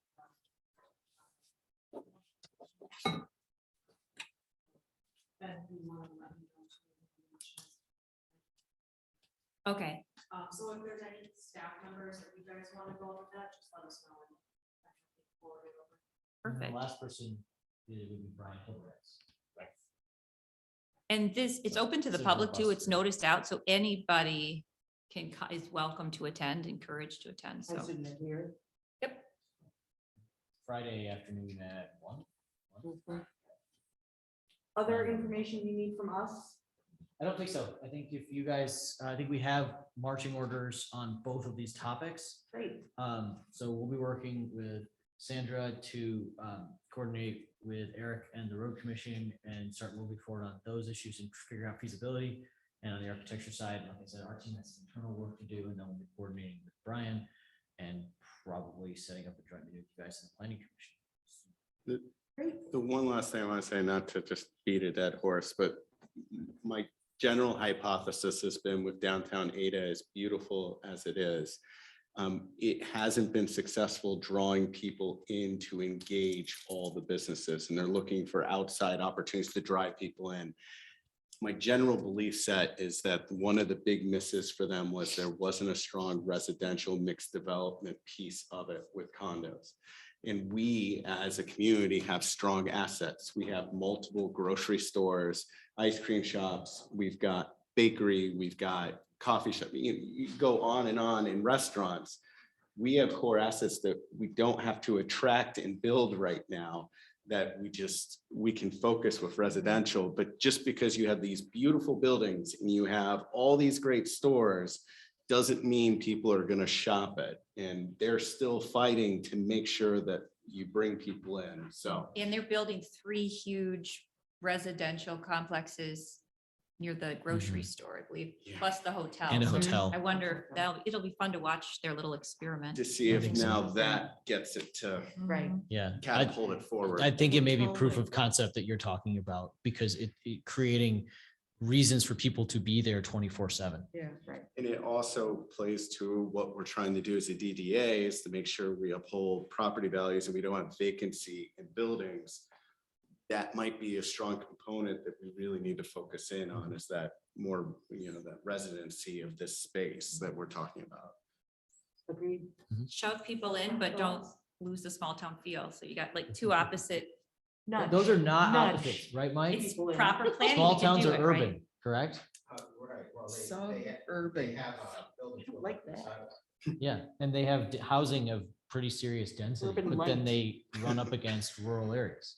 That's what makes it a Well, small that's- I town, mean, not a that big was the town. whole idea of that, using that term in the first place. Right. Building setbacks and lower density to get a more rural feel, but you Is the actually get a more rural feel if you have urbanism. You have pockets of urbanism and then open. Right. Sorry, that's Mike's like soapbox. It's fun to hear. Mike loves that. We have that- that- hamlets and villages and they're surrounded by farmland and, you know, Yeah. tranquility. That's How rural, one that's was. rural America, right? Right, It's yeah. little towns surrounded by farmland. Right, It's not house after house after house that happens to be on 5 acres. right. Right. Right. Yeah. All right, Um, unless there are other thoughts on the DDA strategic plan, thank you very much. Mhm. This was a wonderful presentation. You guys are headed in a great direction. Can I just Yeah. say, so far, I've just been so impressed and thankful for McKenna has Appreciate been that. involved in, and I know you're involved with other commissions and so forth, but just from working with you guys with the transportation committee and with us, helping us get aligned and get in direction. Otherwise we'd be buying more flower pots. Well, we're certainly really happy to be here. Lots of snowflakes. Yes, exactly. We're really happy to be here. So hopefully we're The helping. Bronner sale Um, once again. Honest to God, it's not on The this only month's one who might be bummed is Bronner's, That's. but we're delighted. All right. That's all part of the community It that is. we are trying to create. So those are important pieces too, but Yes. yes. We recognize I'm- it's To difficult. see a to long herd. term, Yeah. and I appreciate that. So thank Yeah. you. And I'm still standing here in case you That's want my awesome. input on what we did at Transportation I Committee. do. Okay. Don't leave. Any other final thoughts on strategic planning other than to add kudos? A+, great work. Nice job. Okay, Article 6, update on Transportation Committee. So we had a Transportation Committee meeting, and there isn't a ton really to report. The minutes from the prior meeting were included in the packet, but McKenna did a wonderful job bringing forward a lot of data from other similar municipalities. And we basically said, we love this, we want more information about a couple of other things. And so we've instructed Chris and Danielle to kind of go back and gather more information and then come back to us. And Yep. also poke around for more information from the Rapid. Yep. Summary? Yes, that's good summary. I'd just say that big picture, our research, and thank you to Sandra for helping with it. And thank you to Jeff for helping with it, as well as Danielle and I, that there are more on-demand services available out there than I thought in regions of our size and places like Cascade. So things like Rapid Connect, that sort of public sector Uber idea has already proliferated. I think we found like half a dozen examples of it in peer regions. And the other thing is that the bus service you get from Route 29 is pretty commensurate with similar corridors in similar regions, with a couple sort of exceptions. One is it's your only bus route functionally. 27 don't really count. It's your only bus route, and other communities of your size and your proximity to in similar regions usually have 2 or 3 or some sort of circulator that can help people get around within the community. You don't have that. The other aspect that's different is that your bus doesn't go downtown. I think it was 11 out of 12 peer communities we looked at, their bus went downtown. Yours the only one that doesn't, or downtown or somewhere else of importance, somewhere else with like a big job center. And you don't, right? Your riders have to make a transfer to do that kind of thing. So that was the one like big deficiency that we found. So our next step is we're going to interface with the Rapid and see, basically their initial thoughts on what does your money buy if they were just like opening it up to how many different options. We also were asked to look at the other non-full millage communities that are in the Rapid system, because other communities that just do like a fee per service like you do, how much they pay and what they get. And there's one other thing that's slipping my mind. Sorry. The sources. Yeah, and themselves, funding. Oh, yes, and funding sources in other regions, and how other regions fund their transit service to suburban communities like you guys. So You that's the other also, I spot. think you're already doing this, but what does the Rapid have that? Go Bus No, the thing you just. or Rapid Rapid Connect. Connect? Rapid Connect. Yeah. Before, can you look at how the funding source and structure for what they currently have right by us, like the airport, they've already got it Mhm. going They nearby. already So gotta go to the before we airport. go and ask questions, can we? Yeah, just we can find look. out what, We can look more into that. We can look more into that. My initial reaction is that is serving areas where every property owner pays the millage directly to the Rapid, but they don't have fixed route service. Is that right, Ben? Kentwood, right? The So that airport? was how it was originally pitched. I don't know if that's how it ended up being designed, but yeah, it was trying to get So the areas, especially in Kentwood, that pay into the rapids still weren't getting the service they needed to get their workers to their business. So that was trying to fill the gaps instead of just having a bunch more line haul service to have this rapid connect on demand service. So and that's how it was pitched back when they started it. I don't know if that's how it ended up being plotted out. Yeah, I think it's, yeah, exactly how they do the boundaries. I'm not sure, but yeah, basically they're covering, it's Northwest Walker and Southeast Kentwood, which are industrial areas, but don't have line haul service. So that's where it came from. But it's right next to you. So there's, that's why I'm interested in looking into it further. So, Great. Super helpful. Thank you. Questions? yeah, thanks guys. Thank you very much. Really appreciate your time. Thanks, everybody. You're welcome to stick around if you like. Yeah, I think we're gonna stick around through the bridge discussion. Oh, fair point. All right. Article 7, discuss and consider pedestrian facilities improvements on Cascade Road Bridge. Oh, Ben's gonna take this one on. Great, thank you. Yeah. He's excited about it. So been having some discussions about this, and I apologize I couldn't come to the last EDA meeting to talk about, but this really, again, is something that came out of the strategic planning process, and just comments that board members have gotten from the community that they wanted to increase the safety of the crossing of the Thornapple River on Cascade Road Bridge. So I'm sure you're all familiar with it now. Essentially, on each side of the bridge, there's a 5-foot raised sidewalk with no protective barrier between the sidewalk and the travel lane. So we originally went to the road commission to talk about what changes could be made to increase the pedestrian safety on the bridge without making actual structural changes to the bridge itself, because that's kind of the dollar line, right? When things start to get really expensive. So we worked with Wayne Harrell, who's the engineer at the Kent County Road Commission. And essentially he came up with a design that you shave down the sidewalks on each side. So you bring that back down to grade level with the travel lane. And then you can actually, those lanes are oversized. So there's 5 lanes on the bridge. You can steal width from each one of those lanes to increase the pedestrian crossing area and then put in a protective barrier between the pedestrian area and the travel lane. So by his estimates, he thought there'd be no problem if we wanted to do both sides, getting 8 feet on each side with the barrier. If we wanted to do one side, say we only wanted to shave down one side and keep one side the way it is, we could do a full 10-foot pedestrian crossing. So the first step of the process is we went to the pathway committee. They were excited about the project, but they really only recommended the one side because again, they're looking at it from the pathwork network system, not necessarily how you guys are looking at it as an asset in and out of the DDA. And they chose the what I'll call what would that be, the northeast side, kind of. Yeah. Warburg side? What's that? The Verberg side, yeah. Because that's where the pathway is that connects up to the that neighborhood, up by Wycliffe Trail and all of that. Whereas there is a short pathway on the south side, but it really just connects to that Thorncrest neighborhood. So really their recommendation and the cost, $250,000 a side. Again, real rough back of the napkin estimate from the road commission.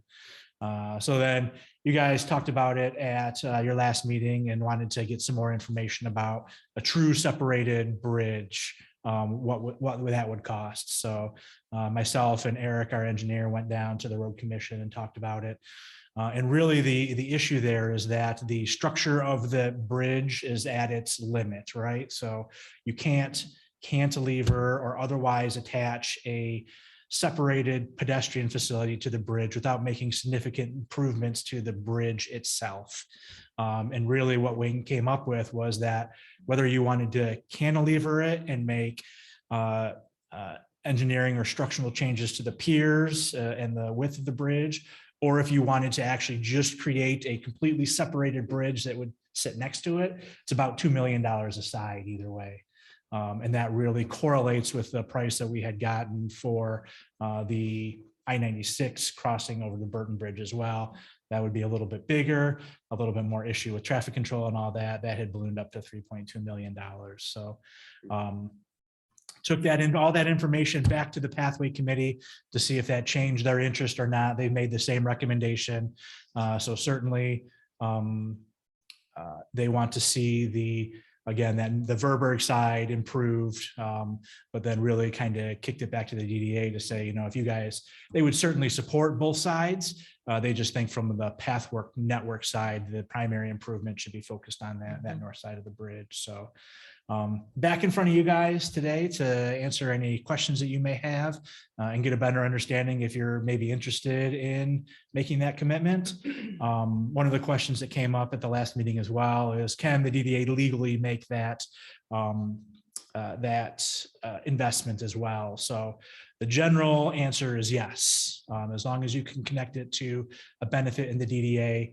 It is a legal expenditure, and we don't have any problem making that connection. That getting people safely in and out of the DDA is a primary goal of the DDA. So kind of went a little bit back and forth about how to accomplish that. I was originally of the opinion that that is actually in our TIF plan already. There is a line item there that says pedestrian safety improvements or improved pedestrian crossings on Cascade Road. I thought that was enough to put it in. Our legal counsel was kind of like, Ben, did you have them look at it again? Like, we asked them this same question maybe Yeah. a year ago. Did they, are you talking about the last couple of weeks?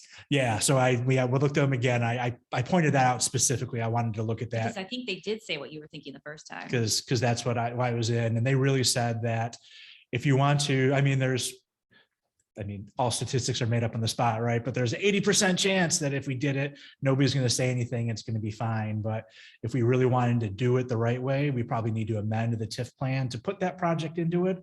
It's a pretty simple process. It doesn't expose us to any opt-outs from the other taxing jurisdictions. So really, they're sticking with their recommendation that if the DDA does want to make this improvement, it's perfectly legal, but you should go through the process of amending your TIF plan in order to add that in.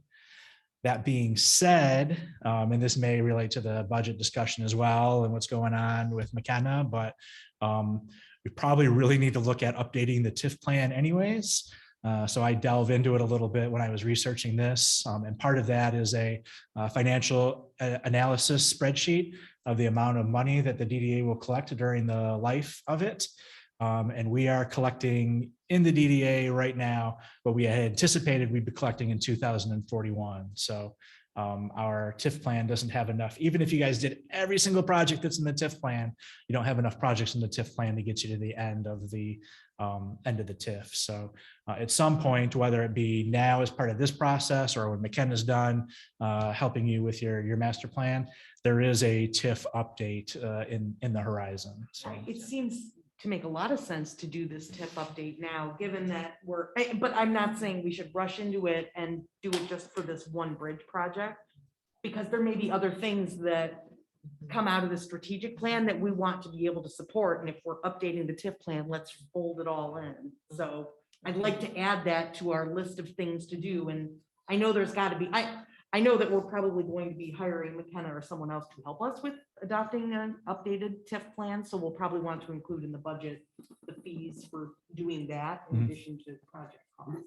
But yeah, I very much want to follow the rules, and I'm going to be conservative. I was the person who, of course, raised the sickle last time as the arbiter of evil, and said that I was nervous that this would be something we would need to get legal counsel's opinion on. So I'd rather be safe and get the TIF plan adopted and then move forward with considering and adopting. the I change agree. to the It's a bridge. good time to do, it's a prime opportunity to do that update to the plan, which I think is 10 years old. More than. A little bit more than that. 10 years old. I know it was updated before I was here, and I will have been here 10 years in January. It's so. been long enough, and with all of the other things that have been happening, seems to be a prime time. I do have a question specifically about the road commission saying that those lanes on Cascade Road are oversized. I have probably a very personal concern, but when I drive up there, and particularly because there's a left turn lane to go up on Thorncrest, and when people are heading westbound on Cascade Road, I can't tell you how many times I've almost been clipped because there's a curve there and they don't quite stay in their lane. Now, that could just be poor driving, but it's almost like when that traffic comes down, those lanes don't seem like they're oversized where it meets that left turn lane. So I'm concerned about taking any space from those lanes. Plus, when trucks come down there, big trucks, that would be my only concern about that plan. So when I say, I mean, the space has to come from somewhere, Right. right? So really, that's the only place you can take it because the travel lanes take up everything Yeah. else. I will say that, when they say they're oversized, you're looking at it from an engineering perspective, right? So know. it's an engineer looking at this set of plans and saying, yep, they're 20 feet wide and they only need to be 18 Yeah. feet wide. So there's really no touchy-feely calculations in there. It's really just a paper calculation. Yeah, so that's why I'm bringing it up, because in the field, they don't feel or act oversized But at isn't all. that a fair exercise of if you just pick one side, does that give more space? You aren't stealing from, if you support both sides, then yes, you have to take even more space to do that. And I think it comes down to also how many households can we serve if you invest 250,000 or whatever to do that side on side where Tassel Park and Tuffy's are at. To make sure that, hey, that's going to fuel enough people to come across from that side to be able to say, hey, that's going to help sustain businesses as well. Pretty big neighborhood, especially if you combine it with the long-term plan to move Castle Park up past Tuffy. Yeah. I Do we guess- do one side, but with the idea that we could do the other side eventually? Later. Maybe. I mean, and I'm still not completely convinced that we shouldn't keep the cantilevered option in the mix, even though it's ridiculously expensive. I mean, it could be something part of the Tassel Park, Tuffy expansion project. I mean, if you get a cantilevered walking bridge over there, I mean, that could be really something. I mean, I see that as a much farther in the future idea. So that would weigh against doing that side now as well. I don't know. Either way, I think that the timing is right to push the TIF plan update, broaden things so that it can be clear that we can do things like this but we're gonna need to think broadly to whether there are other projects that aren't included, because I thought that it was pretty broadly worded as well. Let's try to be comprehensive so that we don't have to update it again in a year or two. And it might Yeah. help to know too, that this was like overwhelmingly a safety priority, an imminent priority from the board heard the most residents from, Pathway Committee, Parks Committee, like overwhelming. That it needed to be done soon, and it was a relatively cost-effective method because someone's gonna get hurt the way it is as far as bikers and pedestrians. It's really dangerous, really bad. I think so. So it was a priority, but then it was brought to the DDA because the Parks Committee and the Pathways Committee have real specific goals, but they have no formal funding. And then the thinking was the DDA's got tons of funding and is looking for project ideas. And this is an overwhelmingly popular and viewed as a very important priority. So I think that's why it was brought to the DDA specifically, because you guys have a ton of money. Sorry, We do. I'm just used to feeling poor when I'm in the Pathways Committee and What's the timeline on the project? I'm sorry if you said this. So we're still, the Pathway Committee would like to see it as a 2023 project. And the Road Commission, because it's not a huge project, the biggest part of it really is the shaving down of the sidewalk and the installation of the barrier. The Road Commission is, still telling us that it can be a 2023 project, but that decision needs to be made soon. So the Pathway Committee recommendation will go to the board in December. And if it's just one side and you guys want to continue discussing the other side in the future, that's fine. If we go to the board just to get it started, and you guys want to circle back in, later, that's a possibility. But really, in order for it to be a 2023 project, the board needs to kind of give it a thumbs up or thumbs down at their December meeting. what I've heard from the board is it is popular. They wanted the DDA to. Well, look into but we paying can for only it. do what we can do. I'm just communicating. This is the a message, question so for it's helpful McKenna, is that deliberations. doing the sidewalk or the bridge, Is that affecting any of your plans or concepts for the future? It's advancing. Okay, They so. didn't include that, but In it's support. advance those goals. Yeah. So this project, to me, could be totally exclusive of anything they're doing. Right. Yeah, oh, and I'm not saying that we should delay this project. I'm saying that we as a DDA can't agree to fund it until we have the authority to fund it. Wait, no, you do. It takes a We- long time to gear, it doesn't take long to. So you have the legal authority to fund it. You would need to update the TIF plan. There would be enough time in 2023 to update the TIF plan before when I say it's a 2023 project, I'm probably talking about September, October, November of 2023 to get the design and all of that. There would be enough time to get the ducks. in So we a have row. 8 or 9 months potentially in 2023. Well, we've got a few months at the beginning, first quarter possibly, in order to update that TIF plan to be ready for. And I wouldn't think it would take more than a couple months to update the TIF plan, but I guess I don't.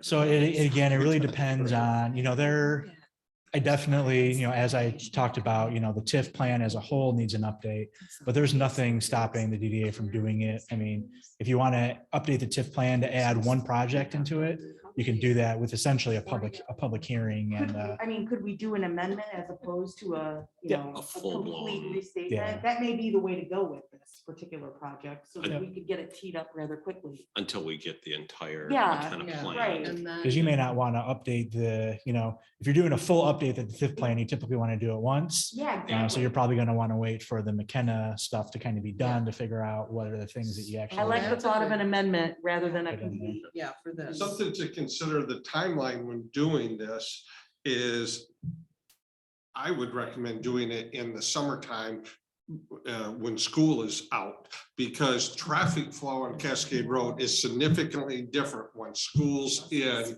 versus during the summer. And I envision one lane's gonna have to be closed on the bridge. And so if you're gonna close that down to one lane coming into Cascade,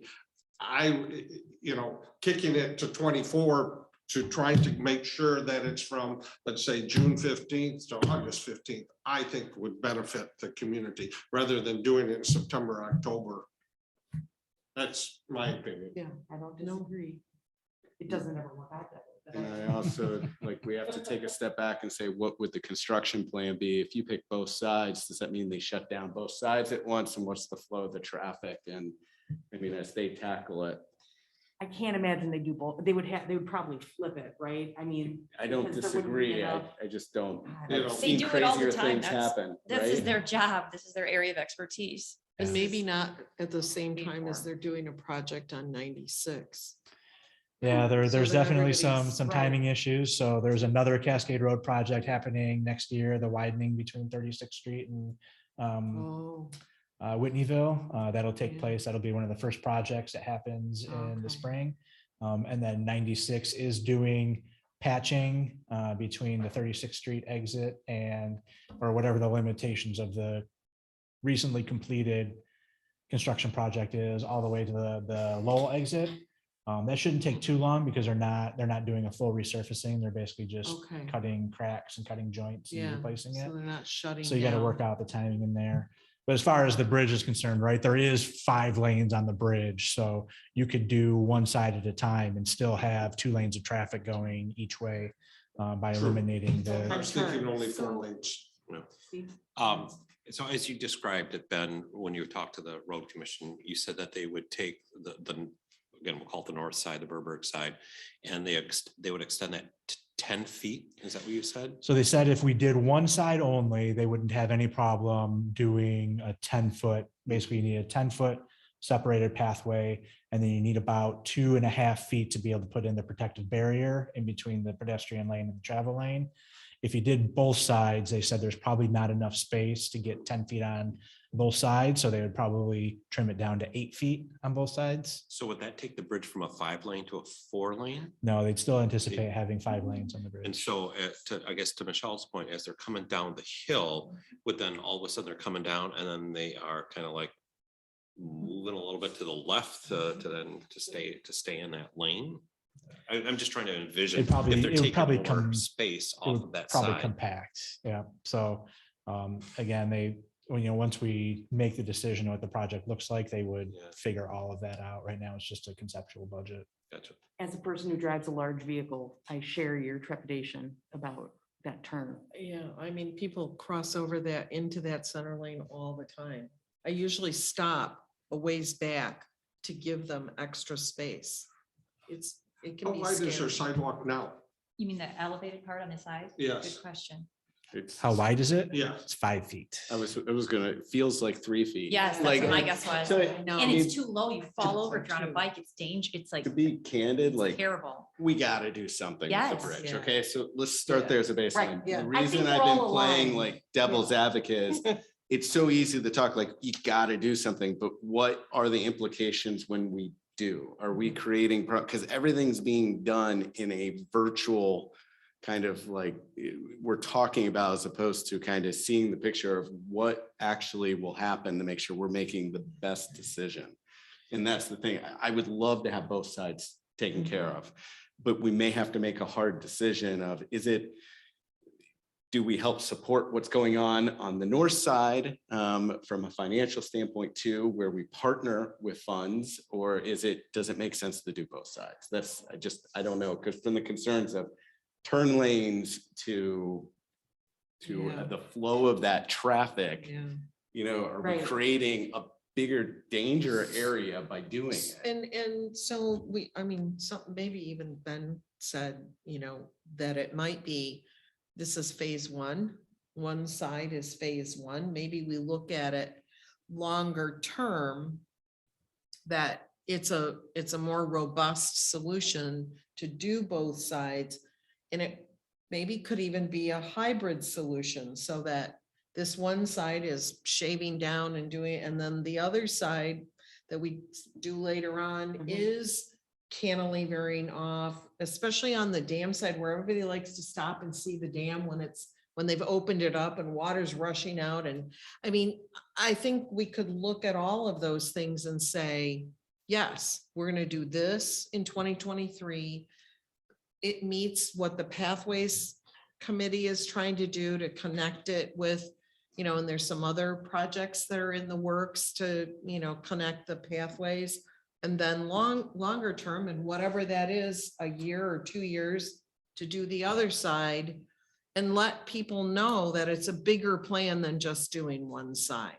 Well, I don't know that we're gonna figure all that out tonight. I agree. I No, agree with a no, lot of but that. I'm just saying that's, Yeah, We no, still within the guardrails, if we see, I don't know if we're meeting in December or not as planned.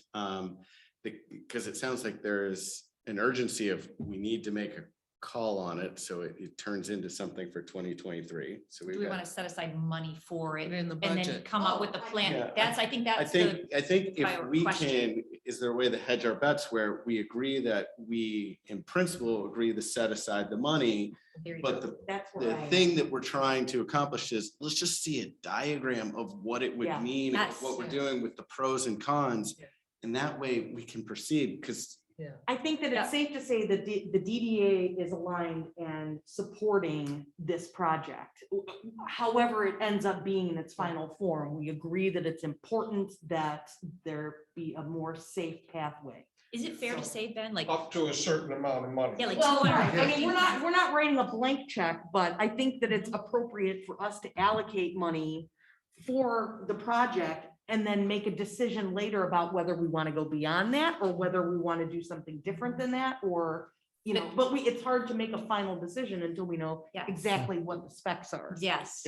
If the DDA is willing to allocate the money, probably the process that I would go through is then we would go to the township board, say, hey, the DDA wants to participate in this as well, wants to look at different alternatives, recommend in the budget that the township board find $250,000, the DDA find $250,000, or however it ends up being.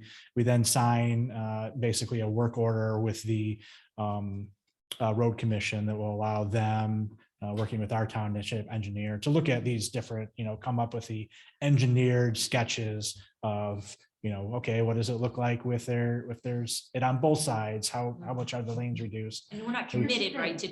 this is perfect. We just have. Exactly, but here's the thing. and this should be made clear, if the DDA is gonna pay for this, we want to be part of it. 100%. We want to sit at the table when these Mhm. decisions and these conversations are being.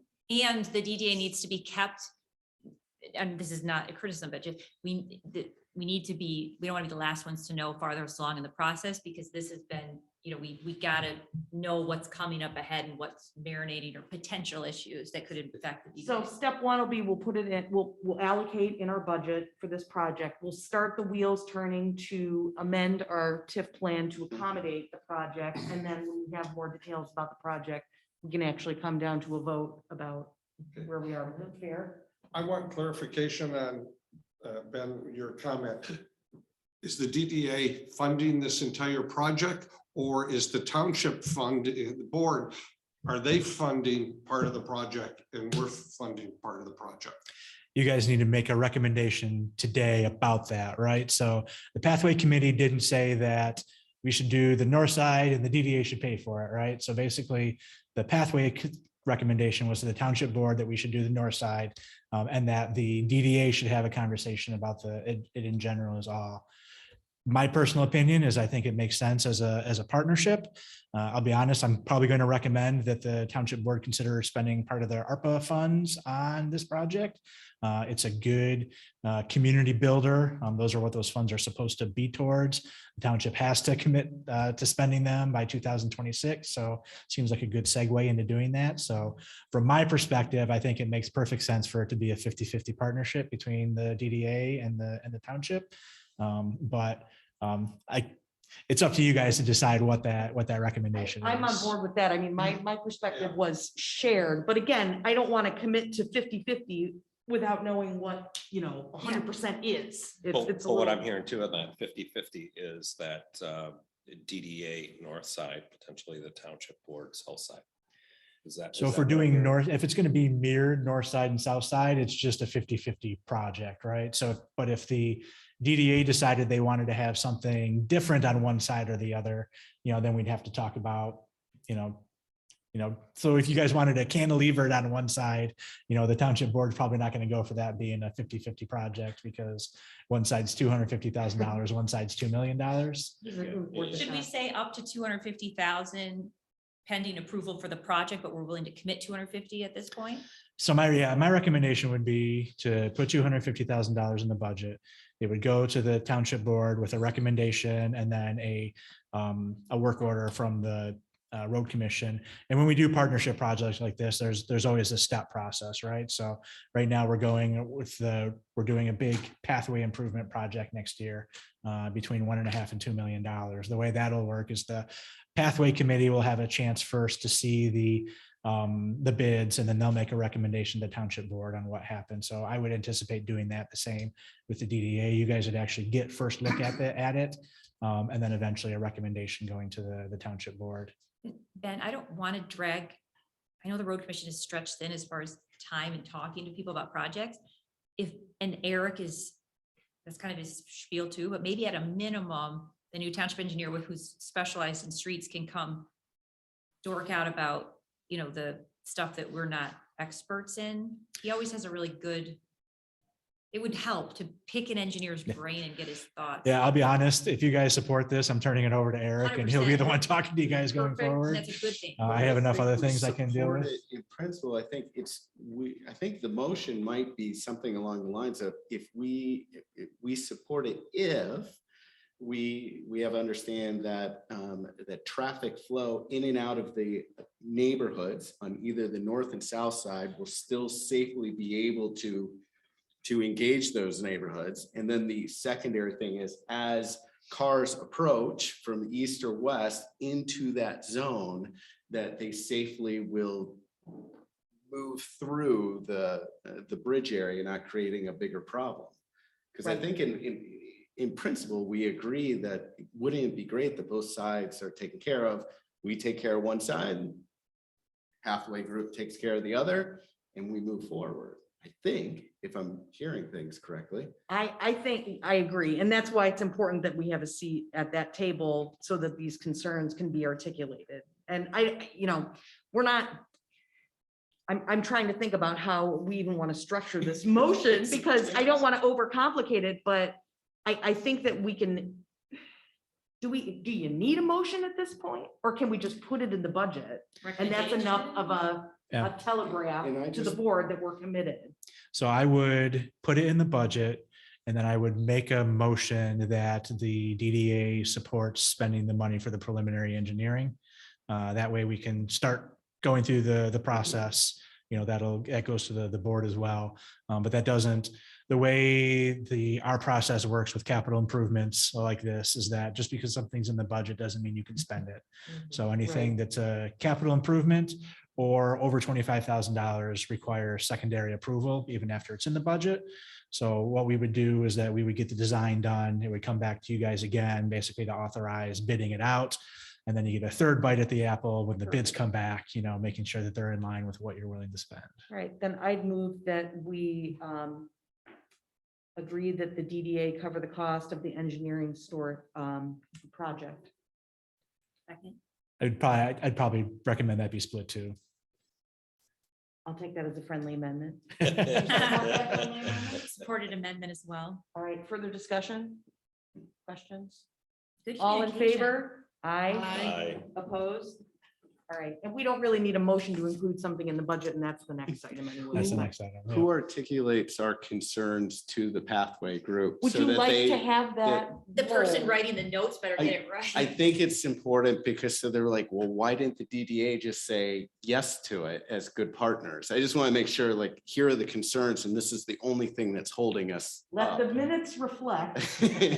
No, but it's a very good point. And it depends on how these meetings are going to be structured. I mean, if it's going to be coming back to us as a DDA, then we'll have an opportunity at our formal meetings to do it. But if we had a person at the table with the engineer, in a work group or something, that can also be helpful.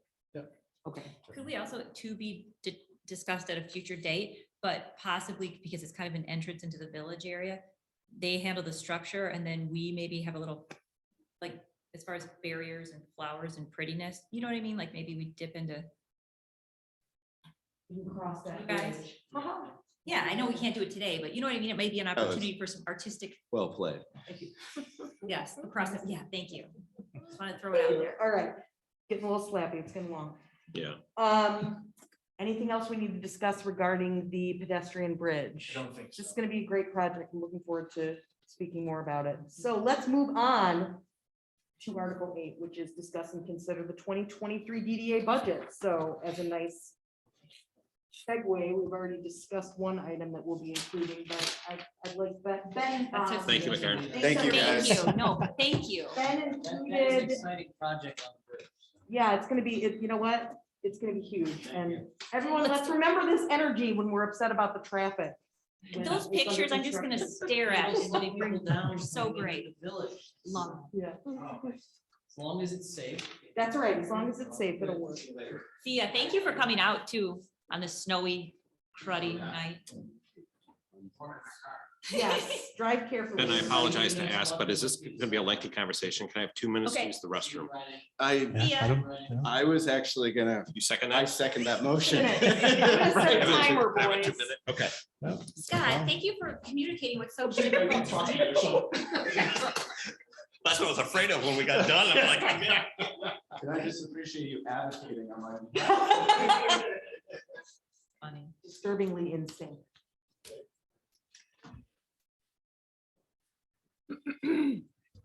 Anyone else? Are we allowed to talk or no?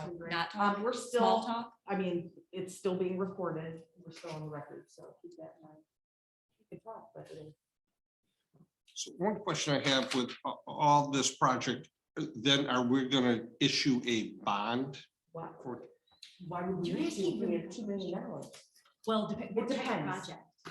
Well, I'm talking about, all the changes and all that, package it all together, and do we consider putting the bridge in there too? I think the bridge is gonna happen before everything else, Yeah, long before.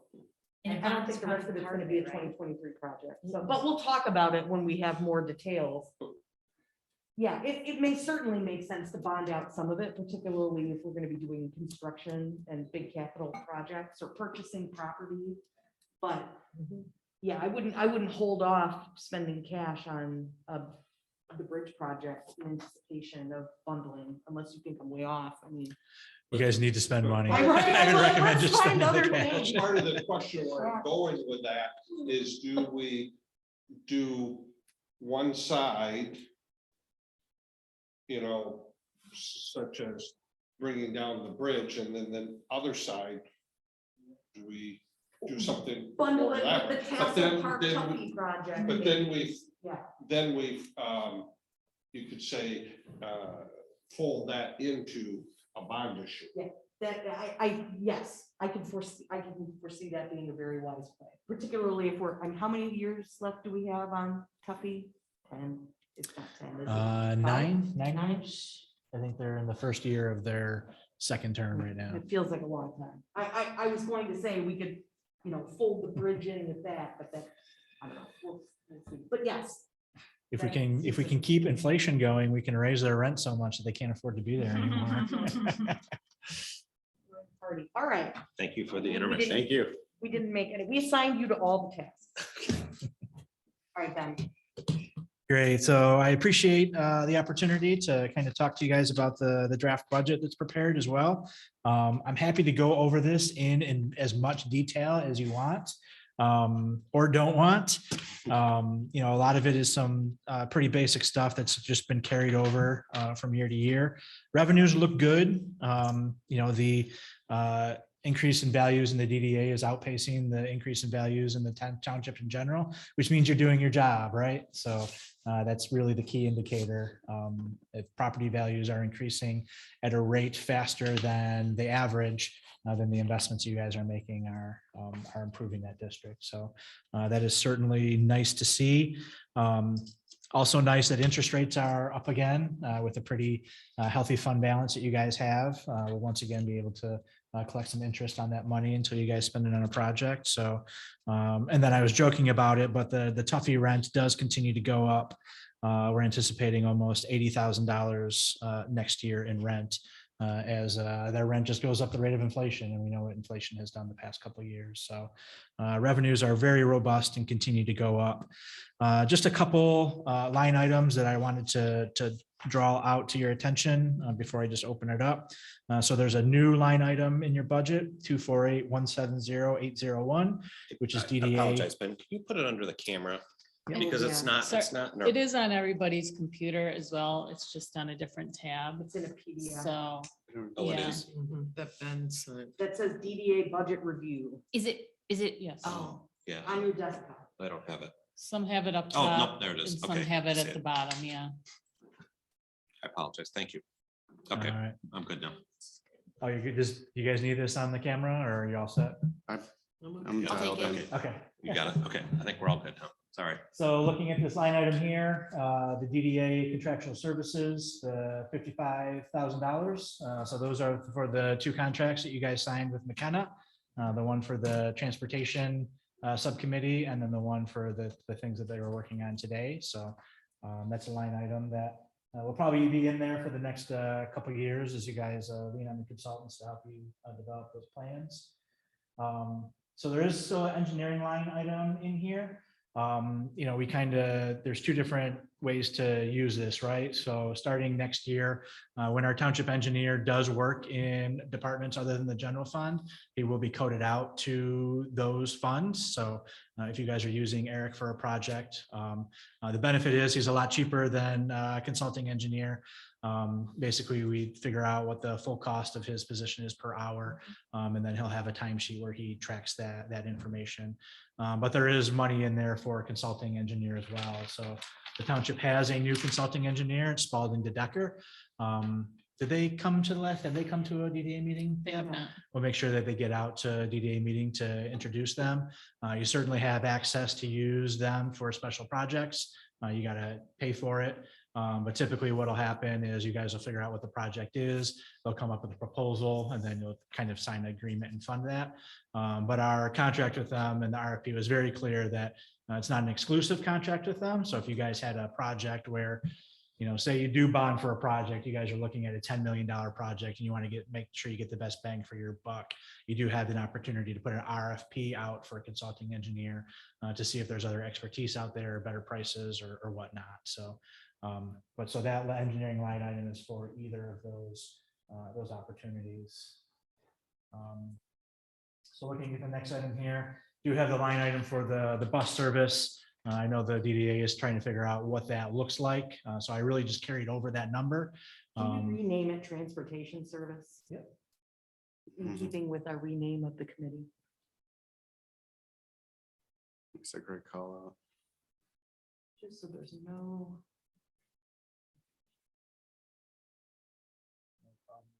Thank you much. Then there's a couple of bigger line items down here. So the maintenance, repair, and improvements, that $60,000 is really kind of split between two things. There is just a general maintenance, kind of lump sum in there. Things for paying for the, when we got to blow out or do repairs to the irrigation system, blowing in the mulch into the mulch rings, all that general maintenance that goes on in there as well. There's one bigger maintenance project, resealing the stamped concrete crosswalks. That was originally in this year's budget. We'll carry it over to next year's budget because that hasn't been completed yet. And then if you go down to just real quick, property tax refunds, based on my conversation with our assessor, we're kind of on the back end of having to refund some of this money. Unfortunately, the DDA bears a lot of the tax tribunal refunds because they're coming from entities like the hotels and the big box stores. And because you guys are capturing so much of those dollars, when the refunds come back, they usually come out of the DDA as well. Really on the downswing of that. So I've dropped that from, we had budgeted $50,000 for this year. I don't even think we'll get to $25,000, and I budgeted at $25,000 next year. So a little bit of savings there. And then we have this special projects line item, which is kind of an all-encompassing line item.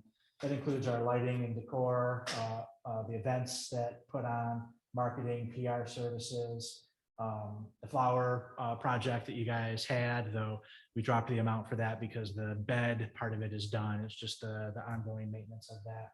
And then you've heard me use this term a couple times, the tactical urbanism, right? So if you guys get through this study with McKenna and you guys want to do a test run on a particular improvement that they're recommending, and whether it be a road diet or something, that's really an opportunity to do that using non-permanent structures before you actually invest money in something permanent. So, and this actually mirrors a budget line item in the planning department budget as well. So if there's something that benefits both the township and the DDA, can partner on that rather than one entity or the other having to fund it. So with that said, that tactical urbanism, that may be a tactic to what Scott and Michelle are talking about too, with the bridge work that we're looking at. What is traffic going to do when they come down that hill? And if we have whatever hay bales or whatever set up along the bridge to show what that distance is going to be, how do the vehicles respond to that? Yeah, that's a great idea. I can that make too. sure to bring that up when Wayne and Eric are working on the engineer Spray design. paint the hay Hay bales are bales cheap. That's a orange. brilliant idea. But yeah, I mean, Not much damage to that the point, you cars. could Right, exactly. put the hay bales along the outside of the outside two travel lanes to represent the amount that's going to be taken, and then kind of do some temporary restriping to figure out, what the size of those are going to be, and then see how traffic reacts. That'll to take some good those. communications, or people will be.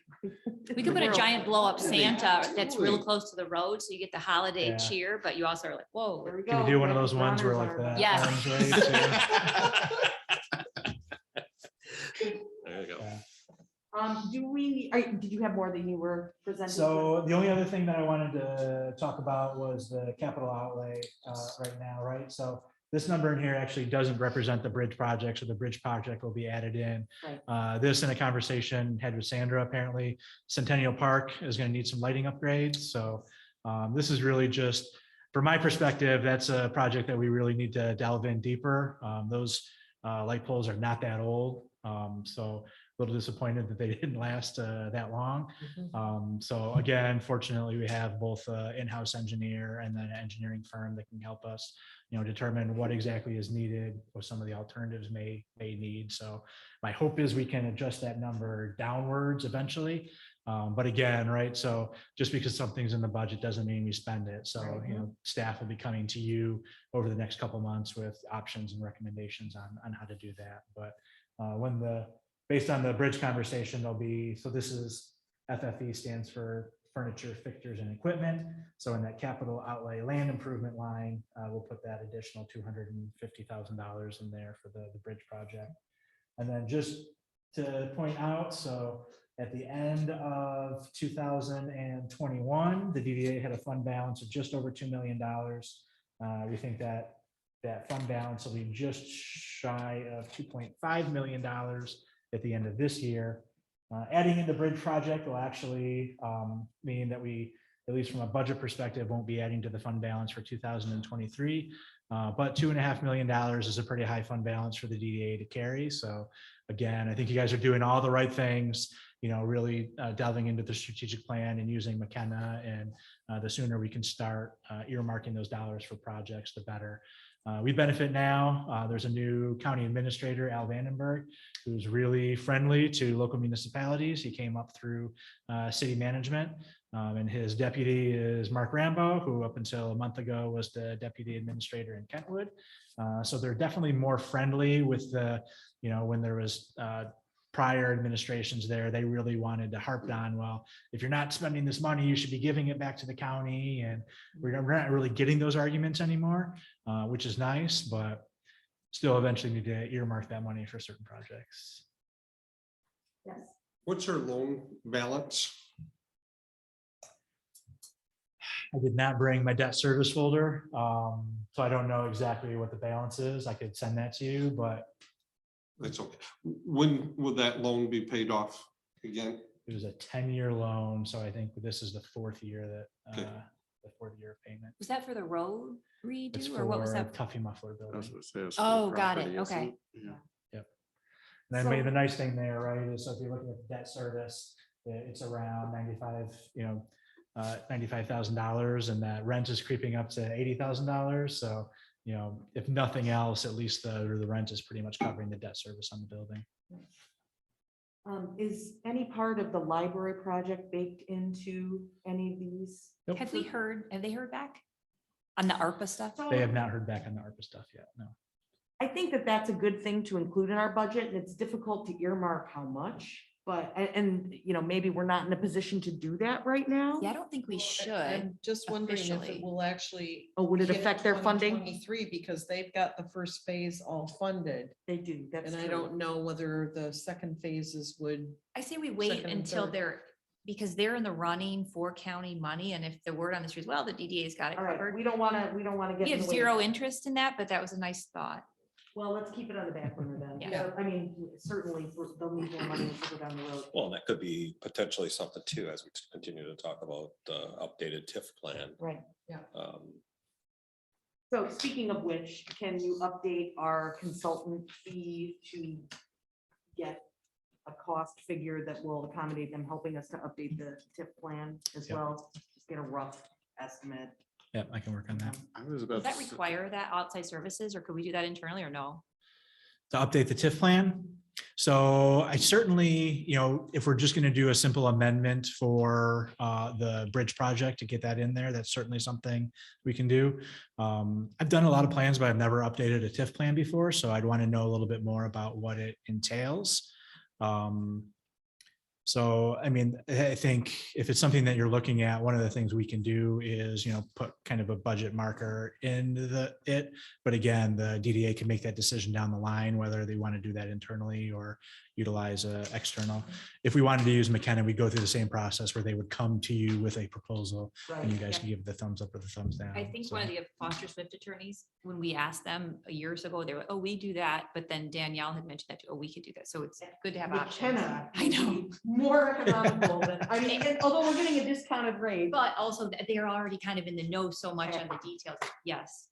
So I'm interested to hear from McKenna what their cost might be, both from, it might take them an hour to spin up the little limited amendment, which is great. Yeah. And, obviously not much of a change needed to the budget. I'm thinking more forward to later in the year when we have Yeah. strategic plan things to do. Yep. And I'm trying to add things to the budget. So- I think our consultancy budget is very lean considering we're getting into so many new territories. This isn't like a typical operating year for us as a DDA, especially in territories that just that are not our wheelhouse, Right. which also I think goes hand in hand with legal. I think a $2,500 budget and is pretty lean for. It's skinny, although I think that the townships, excuse me, the township's budget is probably a bit higher than $2,500. So but you're right, if the DDA itself needed to hire an attorney But to. I feel like about we're that. already asking some questions about confirming that as a DDA, we're driving in the lane that we're supposed to be in. Maybe With bump good that up people a little around bit. us. Yes. What else did I have notes on here? And this is subtle and tiny, but the water sewer, it's set for $8,500. Oh, that's in the. Which part is that? The money coming in or money going out? Yeah, the water sewer is money going out. So that Okay. really funds the irrigation that the Okay, that DDA makes has in the sense. district, so.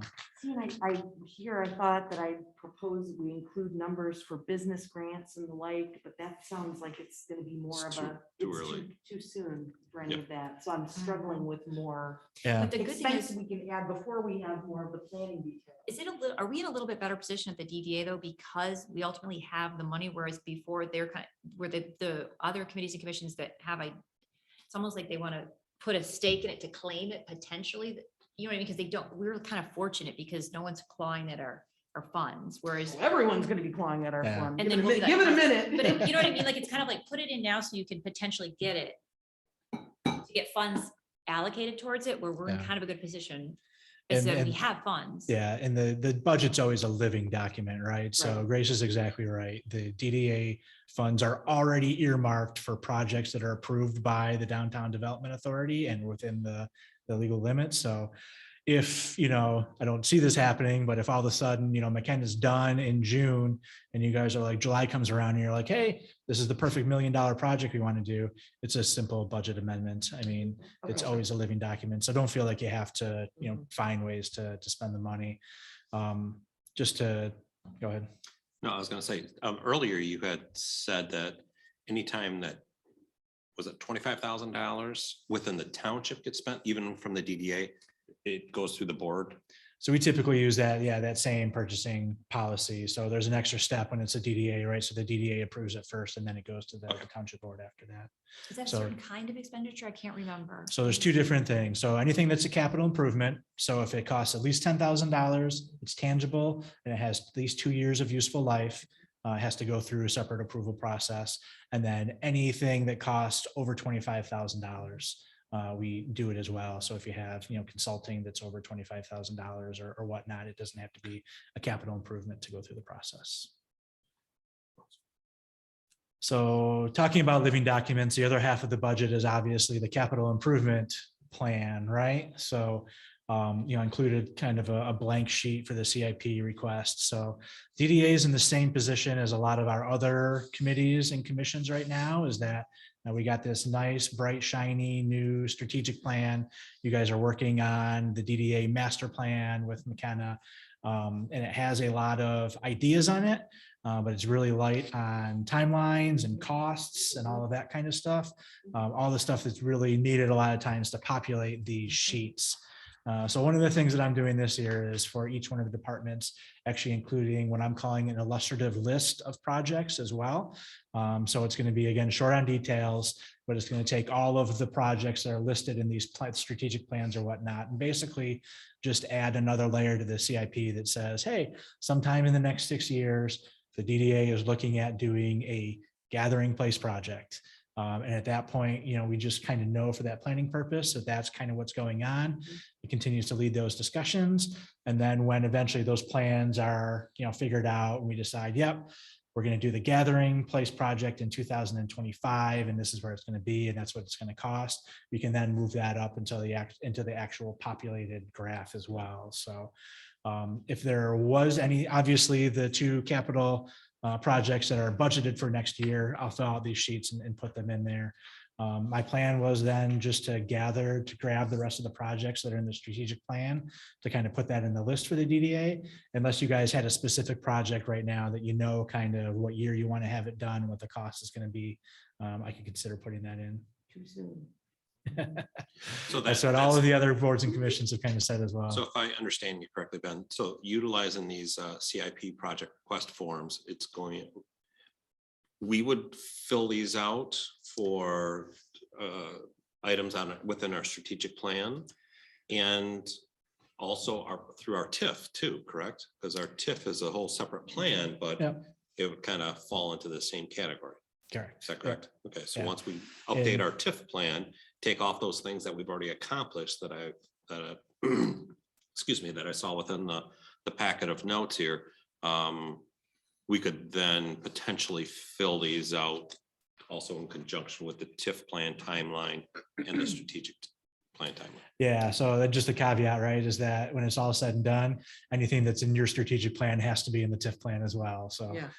they're kind of, Okay, they're so kind of they're tit for gonna tat. mirror each other. You can't have a project in your strategic plan that you want to do. If it's not in your TIF plan, you legally can't expend the Oh, funds right. on that. Okay, yeah, To that makes circle back sense. to the beginning of his question, you're gonna be looking to us to fill this out in the future. Typically, I or Sandra or a staff member fills them out. You're more than welcome to fill them out if you want. Oh, no, no, you feel free. Yeah, but usually I just get the direction from the boards and Excellent. commissions. and- So if I look at the previous TIF plan, what's described in the TIF plan is at let's say a 30,000 foot view. And then projects can fall out of those sort of categories that are more specific. And that's what we would outline here, Correct. or what would Yep. go on these. And there may be, I mean, if you go through the TIF plan, there are some very specific projects in there, Yeah. but then Yeah. there's also some very 30,000, Yeah. and that's strategic, right? So Yeah. the higher the look at is, the more things you can kind of Right, cram into that, right. unless you consult with your attorney and they tell you to do an But amendment. just as we're Doing talking about, everything. updating the TIF plan, I mean, that was the good thing that when I read through it, I was like, well, these are placeholders basically for a lot of, other things that fit under that Yeah. umbrella really, which is helpful to Yep. be fluid enough to work. Other questions regarding the budget? It sounds like we can add things as we're moving forward, so this isn't as critical of a discussion as. It's different than a business budget. Yep. That makes me feel so much better. I've got a question, but it may not be regarding our budget. Is the Wisner Center, is this township owned property? It is, yep. So the Wisner Center and the library are owned by the township. It's actually funded by a separate millage. So when it was originally built, the millage was, I want to say, around $500,000. And then it funded the construction of originally the library, and then the Wisner Center was added on. In 2013, when the original millage expired, the millage was reduced, again, voted on by the people, 0.15 mils. And really now that just funds the ongoing maintenance of the building. So the KDL actually leases the library side from us. Okay. They get they get a really good deal on it. But that's the same structure. That's really, I don't think KDL owns any of their facilities except for their main distribution facility in Plainfield Township. The rest of the facilities are all owned by the municipalities and then leased out to KDL to run the library operations. And with that said, now that pandemic is over, but do you know how many people watch via Zoom the different board meetings? Do we have any kind of idea? Hey, Maddie, how many do we have on Zoom tonight? 0. And can But we tell, we meetings are can't tell how different. many go back and after the. Yeah, fact, so we don't know right? how many people go back after the fact, Okay. but a board meeting, a board meeting that doesn't have any, real controversial items on it, we may have 6 to a dozen people that are Instead watching, of watching it live. watching it live. Because I mean, I go back and I watch some of the different meetings. Yeah. The reason why I bring this all up is we need better microphones or something within this room. Oh, that's a good. Because as Chris was even talking today, Mhm. and he talks over that table, you cannot hear anything. Can't doesn't hear pick it anything up on Zoom. on Right. Zoom, correct? So you're watching the video, and there's times too where I've watched the township board meetings and so Mhm. forth, and just depending upon where I would sit, how far I am from the microphone, it's just not picking things up. Real good point. Yeah, and what about, I don't watch them because I don't want to relive those. Rather just stay Fair. done, but what about visually?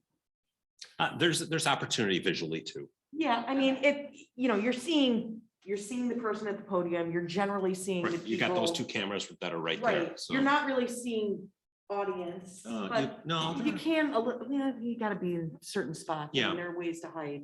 but it's more of just being able to hear what the comments are. And so if I it's agree. overhanging microphones, even Mhm. out, even out in the audience, potentially, I don't know, that may be. So breaking part of the those. issue, and I know I'm bad at it as well, is that sometimes we just get board members or me that move the microphones out of the way. Right.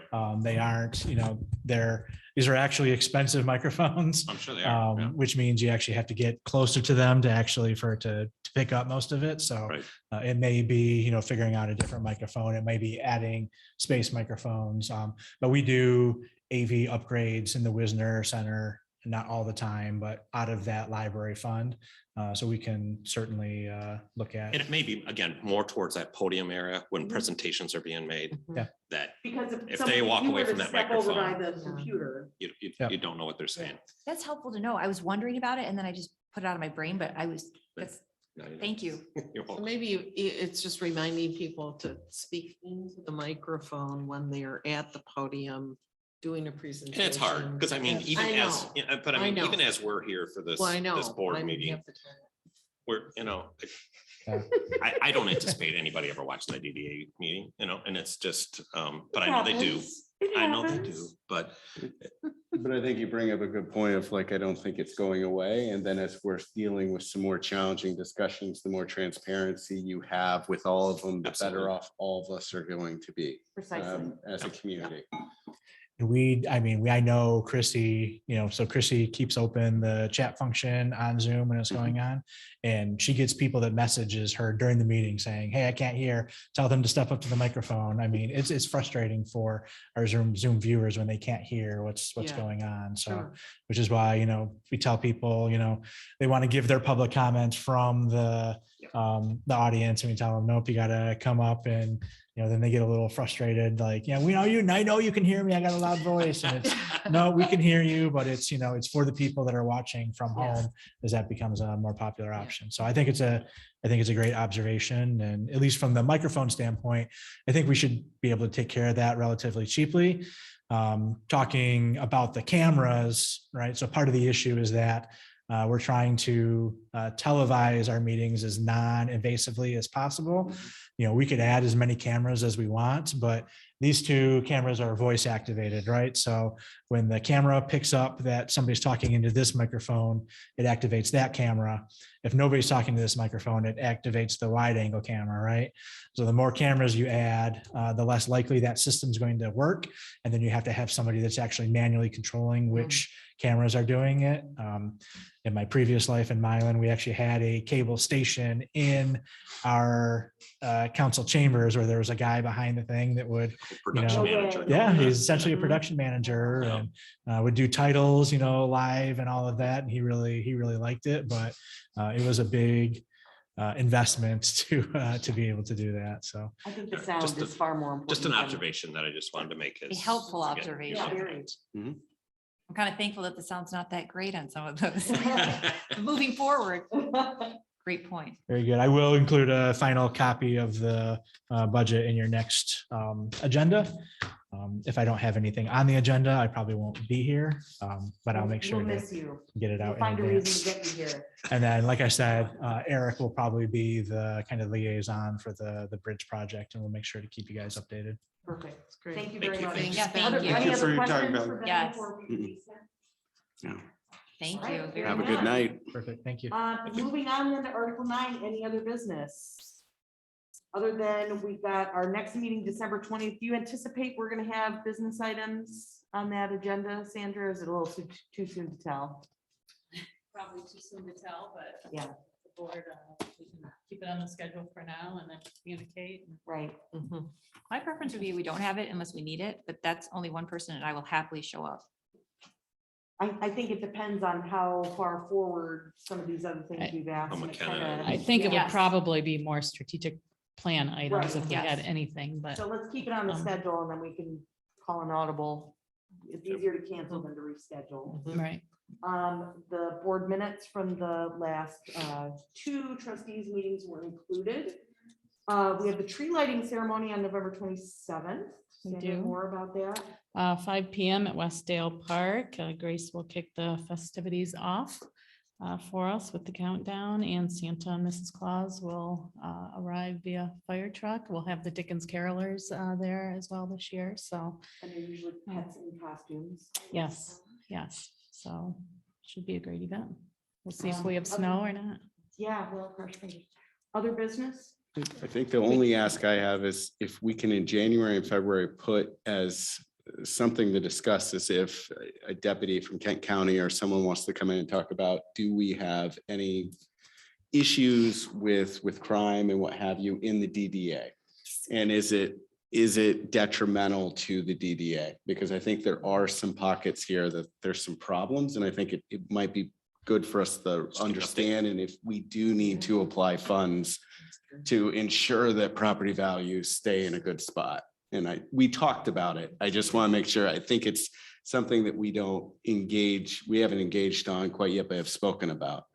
Good idea. And For a you- January meeting, maybe. Yeah, for a Well, January at their meeting. convenience. And Find out when they're available. Well, right. yeah. And also, there's a lot going on at the town, like, it's a huge concern, priority. There's stuff that we're doing just at the township level, which we, like, for example, we get a weekly report Mhm. from the sheriffs that summarizes the big things, just goes to staff, just comes in from Omar.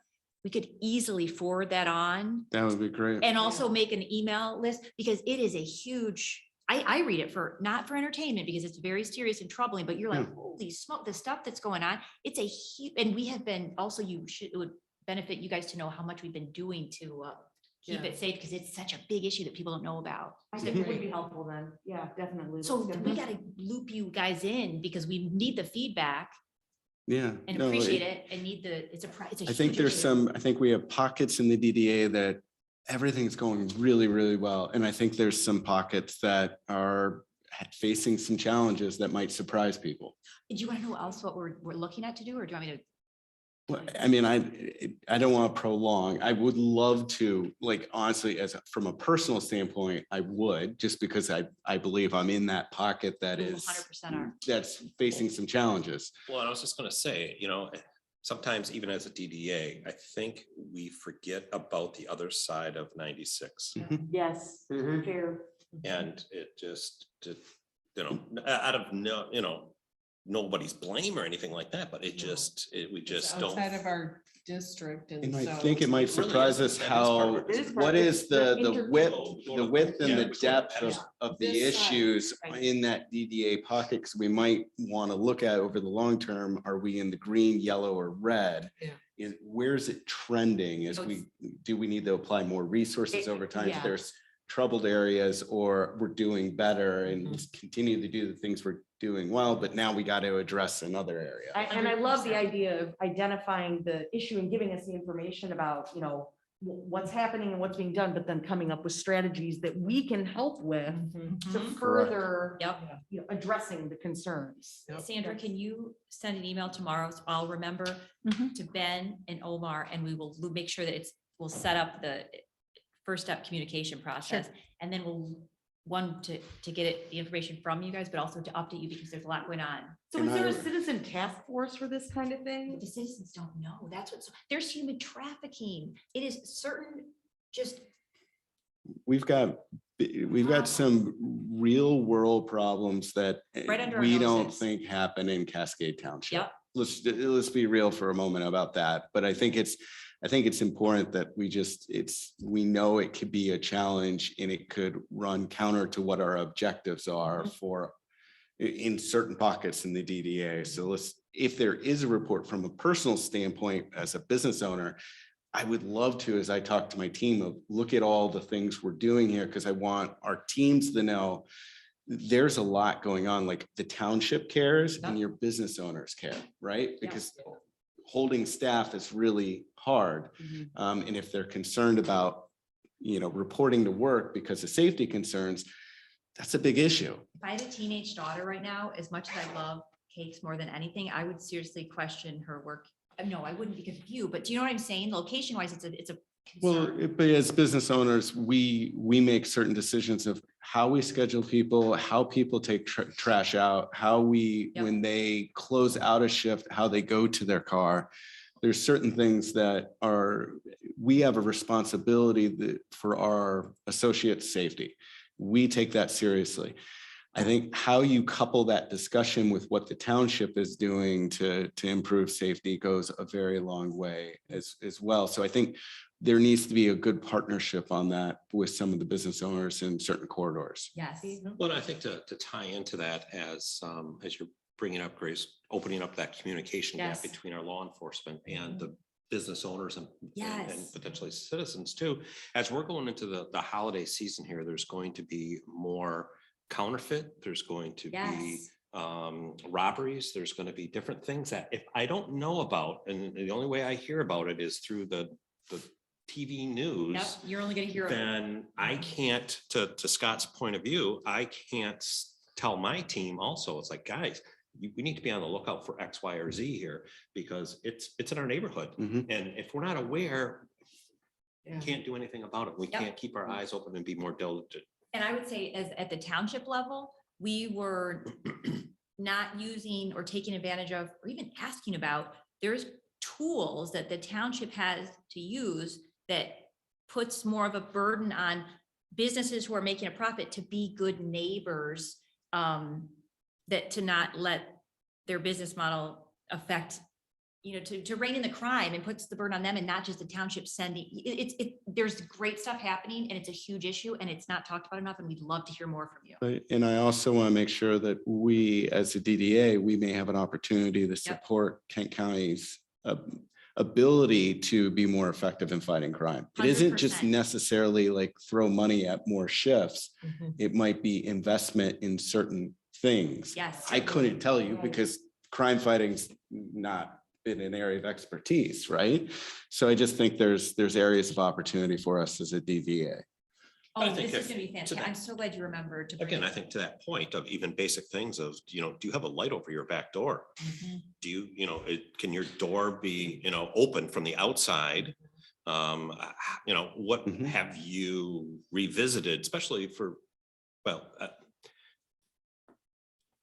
have you revisited your security policies with your team? And is And there some of the those kind of- appropriate security cameras that if there was a partnership between business owners, we would be able to capture footage that Kent County is critical to them to prosecuting cases Oh. in order for them to be more effective in their policing, Yeah, right? yeah. So there's a whole host of things that I think that could be very valuable in certain corridors. Fair enough. Let's make I it a can't wait to- priority item on the yes. agenda. Yes. Good point. Thank you, Scott. And we can have Omar come in too, because I think that would be great. Yeah. he lives it. I mean, he had it like a DOA. I'm like, huh? Dead on arrival. And I started asking, I'm like, what? And he's like, yeah, that's the first time was interesting. This one's just like, there's so much stuff that one, he's doing, two, that business owners don't even know. A lot of times they don't even know their rights or their options if no one tells you, but then also there's good stuff too. So But I think there's a really strong partnership. This is where all the boards need to really work well together because precious resources from the fire department are being taken up. They are, yeah. We also are dealing with issues of the investment, the real dollars going into additional policing that are being spent. So I think it's not just like, oh, DDA has funds, great. How do we partner with some funds we have, the township? 100%. And it's gonna help so many different aspects of the township from my point of view. 100%. And this, we finally, I brought it up and had it looked into, but the planning commission had a little subcommittee to look at what they could do from the zoning perspective, because it switches, but it's several of the hotels where there's just it's a red dot, the heat map for resources at the fire department, which the township pays for, right? It's all public funds. Mhm. The amount of resources that are concentrated on several businesses for calls, first responding calls, it's just I would say black hole, but it's a red intent, I mean, huge amount, disproportionate amount, and expensive. Same for the sheriff's department, first responders. So we had them pull those heat maps, and Omar's part of all this, but the chief did it too. Then the planning commission, I talked to them about it, and they looked into reviewing those PUDs, what's it? Plan unit Yeah, development. plan unit, what the original agreements were, to make sure that to see if they're not following those in any ways. The way they were written were kind of wiggly and didn't really, like, moving forward, we'll know how to write them better, but there wasn't a real way to get them. But then the big thing is Cascade just didn't have it.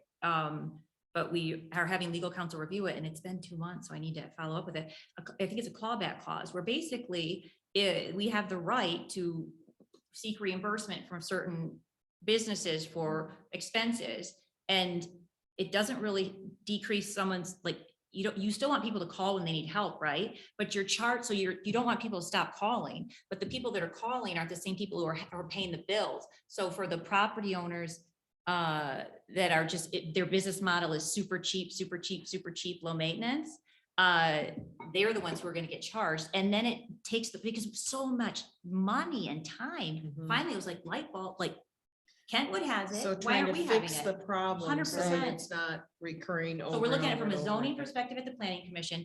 The easiest and best thing and obvious thing that I wish I would have asked about earlier, but that clawback clause that other communities haven't used. And then we can, and I talked to Omar about it, and he went and found one right away, an ordinance, because other towns have adopted them, for the no trespassing or camping on public property. And it's written in a way, plus MDOT. I got so many phone calls about the under the expressway thing, but I had to ride it. Like, you don't want to be a jerk, but if the squeaky wheel gets the grease. So we had to get MDOT's attention.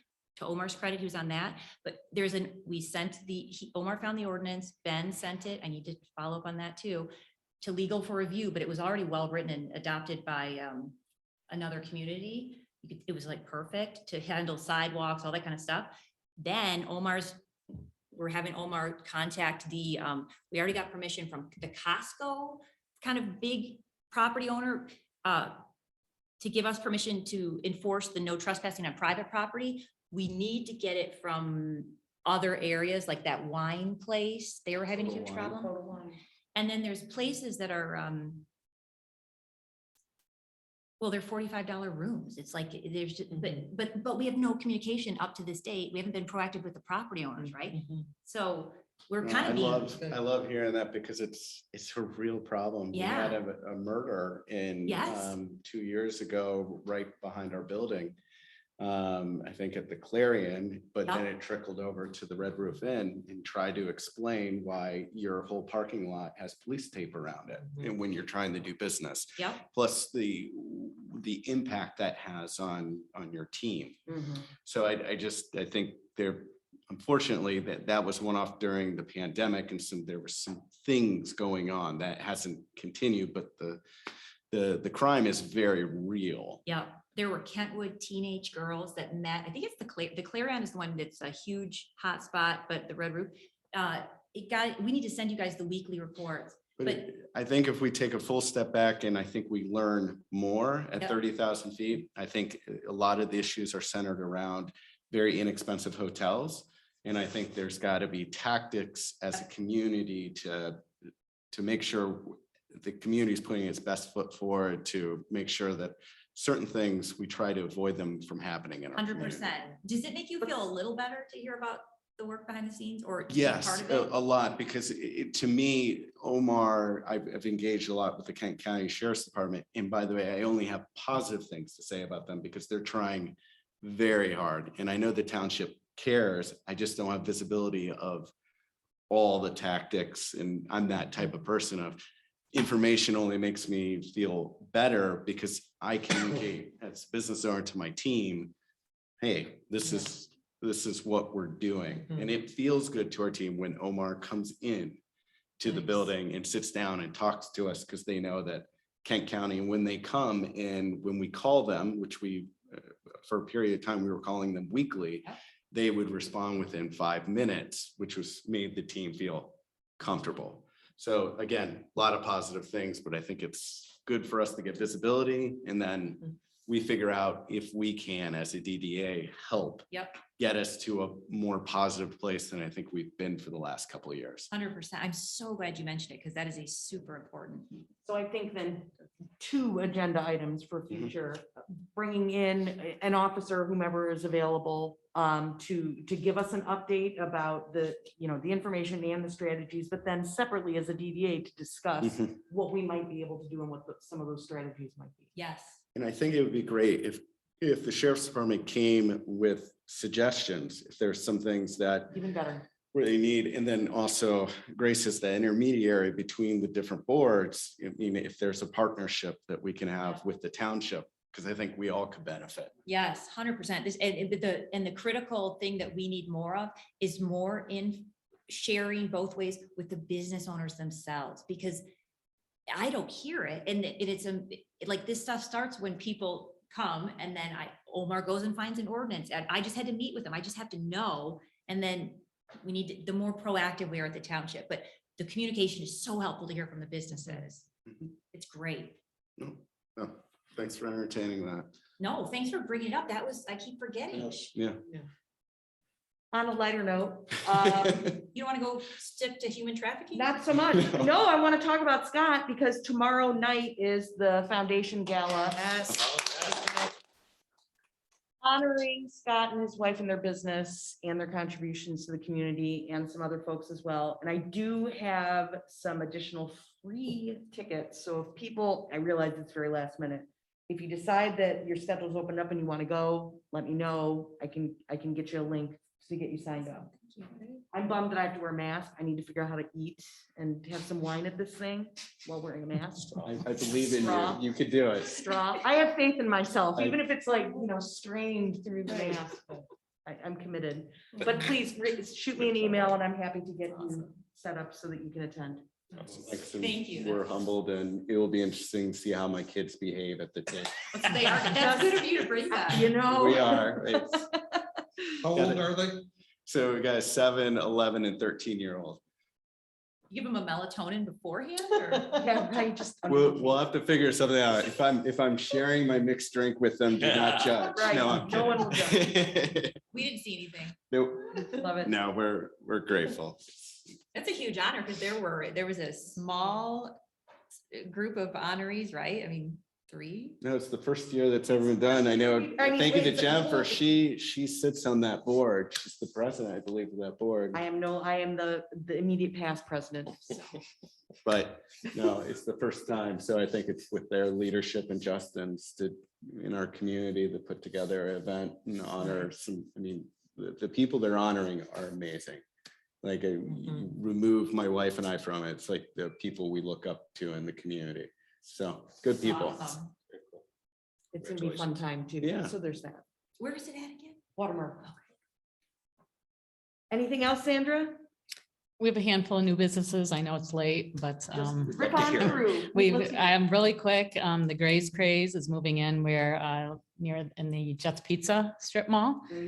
Gray's Craze, that's a charcuterie business where you can Gray's order Craze. like a charcuterie board with all the fixings and Nice. yes, so really quick. Nail salon, I guess, is moving next to you. It's supposed to be a high-end nail salon. Yes, yeah. My daughter will be there. Holiday Photo moved into the Thorn Hills Plaza. The Saucy Crab is turning into a Mexican restaurant. Is it the same ownership? I looked the curiosity. other day and I couldn't get any information on that yet, It's so, foreign investment. yes. That's what I do know. Okay. Just warning outside of Cascade or like. What restaurants like turn from into China. Mexican? The Saucy Crab, yeah. which is Oh, next to the IHOP. Yeah. Okay, But they're going Mexican even though they're Chinese. They're going But Mexican. I think they're reverting back to kind of, it was Don Julion or something like Don that. Don Julio's. Julio's. It's going Yeah. back to Mexican. Yeah. Okay. Yeah. Of course, you've probably seen the Scooters Coffee building is up. McDonald's is doing an interior remodel. United Bank's doing an interior remodel. So yeah, just a lot of little things happening throughout the district. So Do we know who bought the bike shop building I yet? don't have that No. information. Oh, but it was so sold. It was sold. Huh. And nothing with old Hamburger Mary's. Nothing. That Is that place, place Nothing yet. cursed? yes, yes. It No, is. it's They should not. put a We need to do Chick- something. Yeah, you need to put a Chick-fil-A there to test it out. That is, Oh, if it weren't for traffic Yeah. concerns, not a Not that I terrible would go idea. there. I would I'm not gonna go bring there. all the sage from my garden and we're gonna smudge Right. it all and. I'd be cleanse afraid it. to touch need that. something. And the Chick-fil-A looks like. Yeah, it's like they're. Chick-fil-A, I would probably within a month. Oh, seriously? Yeah, I know. that, Good luck with the driving. I just still don't get it. I know. The fire station. I see Oh. tons of work going. I mean, well, of course, it's down and everything going well as far as you know with that, Grace, that they're, Oh, yeah, I mean. it's going very well. You're far enough away from your How's the kid microphone. Yeah, No, it's going well. We had, Good. again, communication no is always. surprise, no surprises. Those happened a while ago. Okay, Awesome. Fantastic companies working with it, staying on budget. It's gonna be the township's largest capital improvement project. It's expensive time to build. yeah. $10.5 million, Oh, boy. but they've been budgeting for a long time. And it's also got kind of that classic but modern design to it. Mhm. I would say timeless. I like to see how McKenna was proposing sidewalks would almost lead to the new firehouse, which I think is kind of fun for community engagement. Oh, it is. Yes, totally. Great. Anything else? Anything bad? Oh, let's stick with it. Let's end on a good note, shall we? No, I think there's a lot of positive developments Yeah, in it's all really Cascade, to be good. Sandra, honest. since you've been here so long tonight, take tomorrow off. why don't you? And don't listen to Steve. I will not. Thank you. It's very nice, but I'll be in the office. Looking out, serving those that serve us. you know. They're all we have to- I'll entertain a motion to adjourn. Everyone's already checked out. Think Rick- I make no motion to I adjourn. can see that, yes. Second it. You're gonna So score, got a sleep at the couple seconds. All in office tonight. favor? Aye. Aye. Adjourn. I'm Oh, you missing, out the door. I'm missing the Michigan State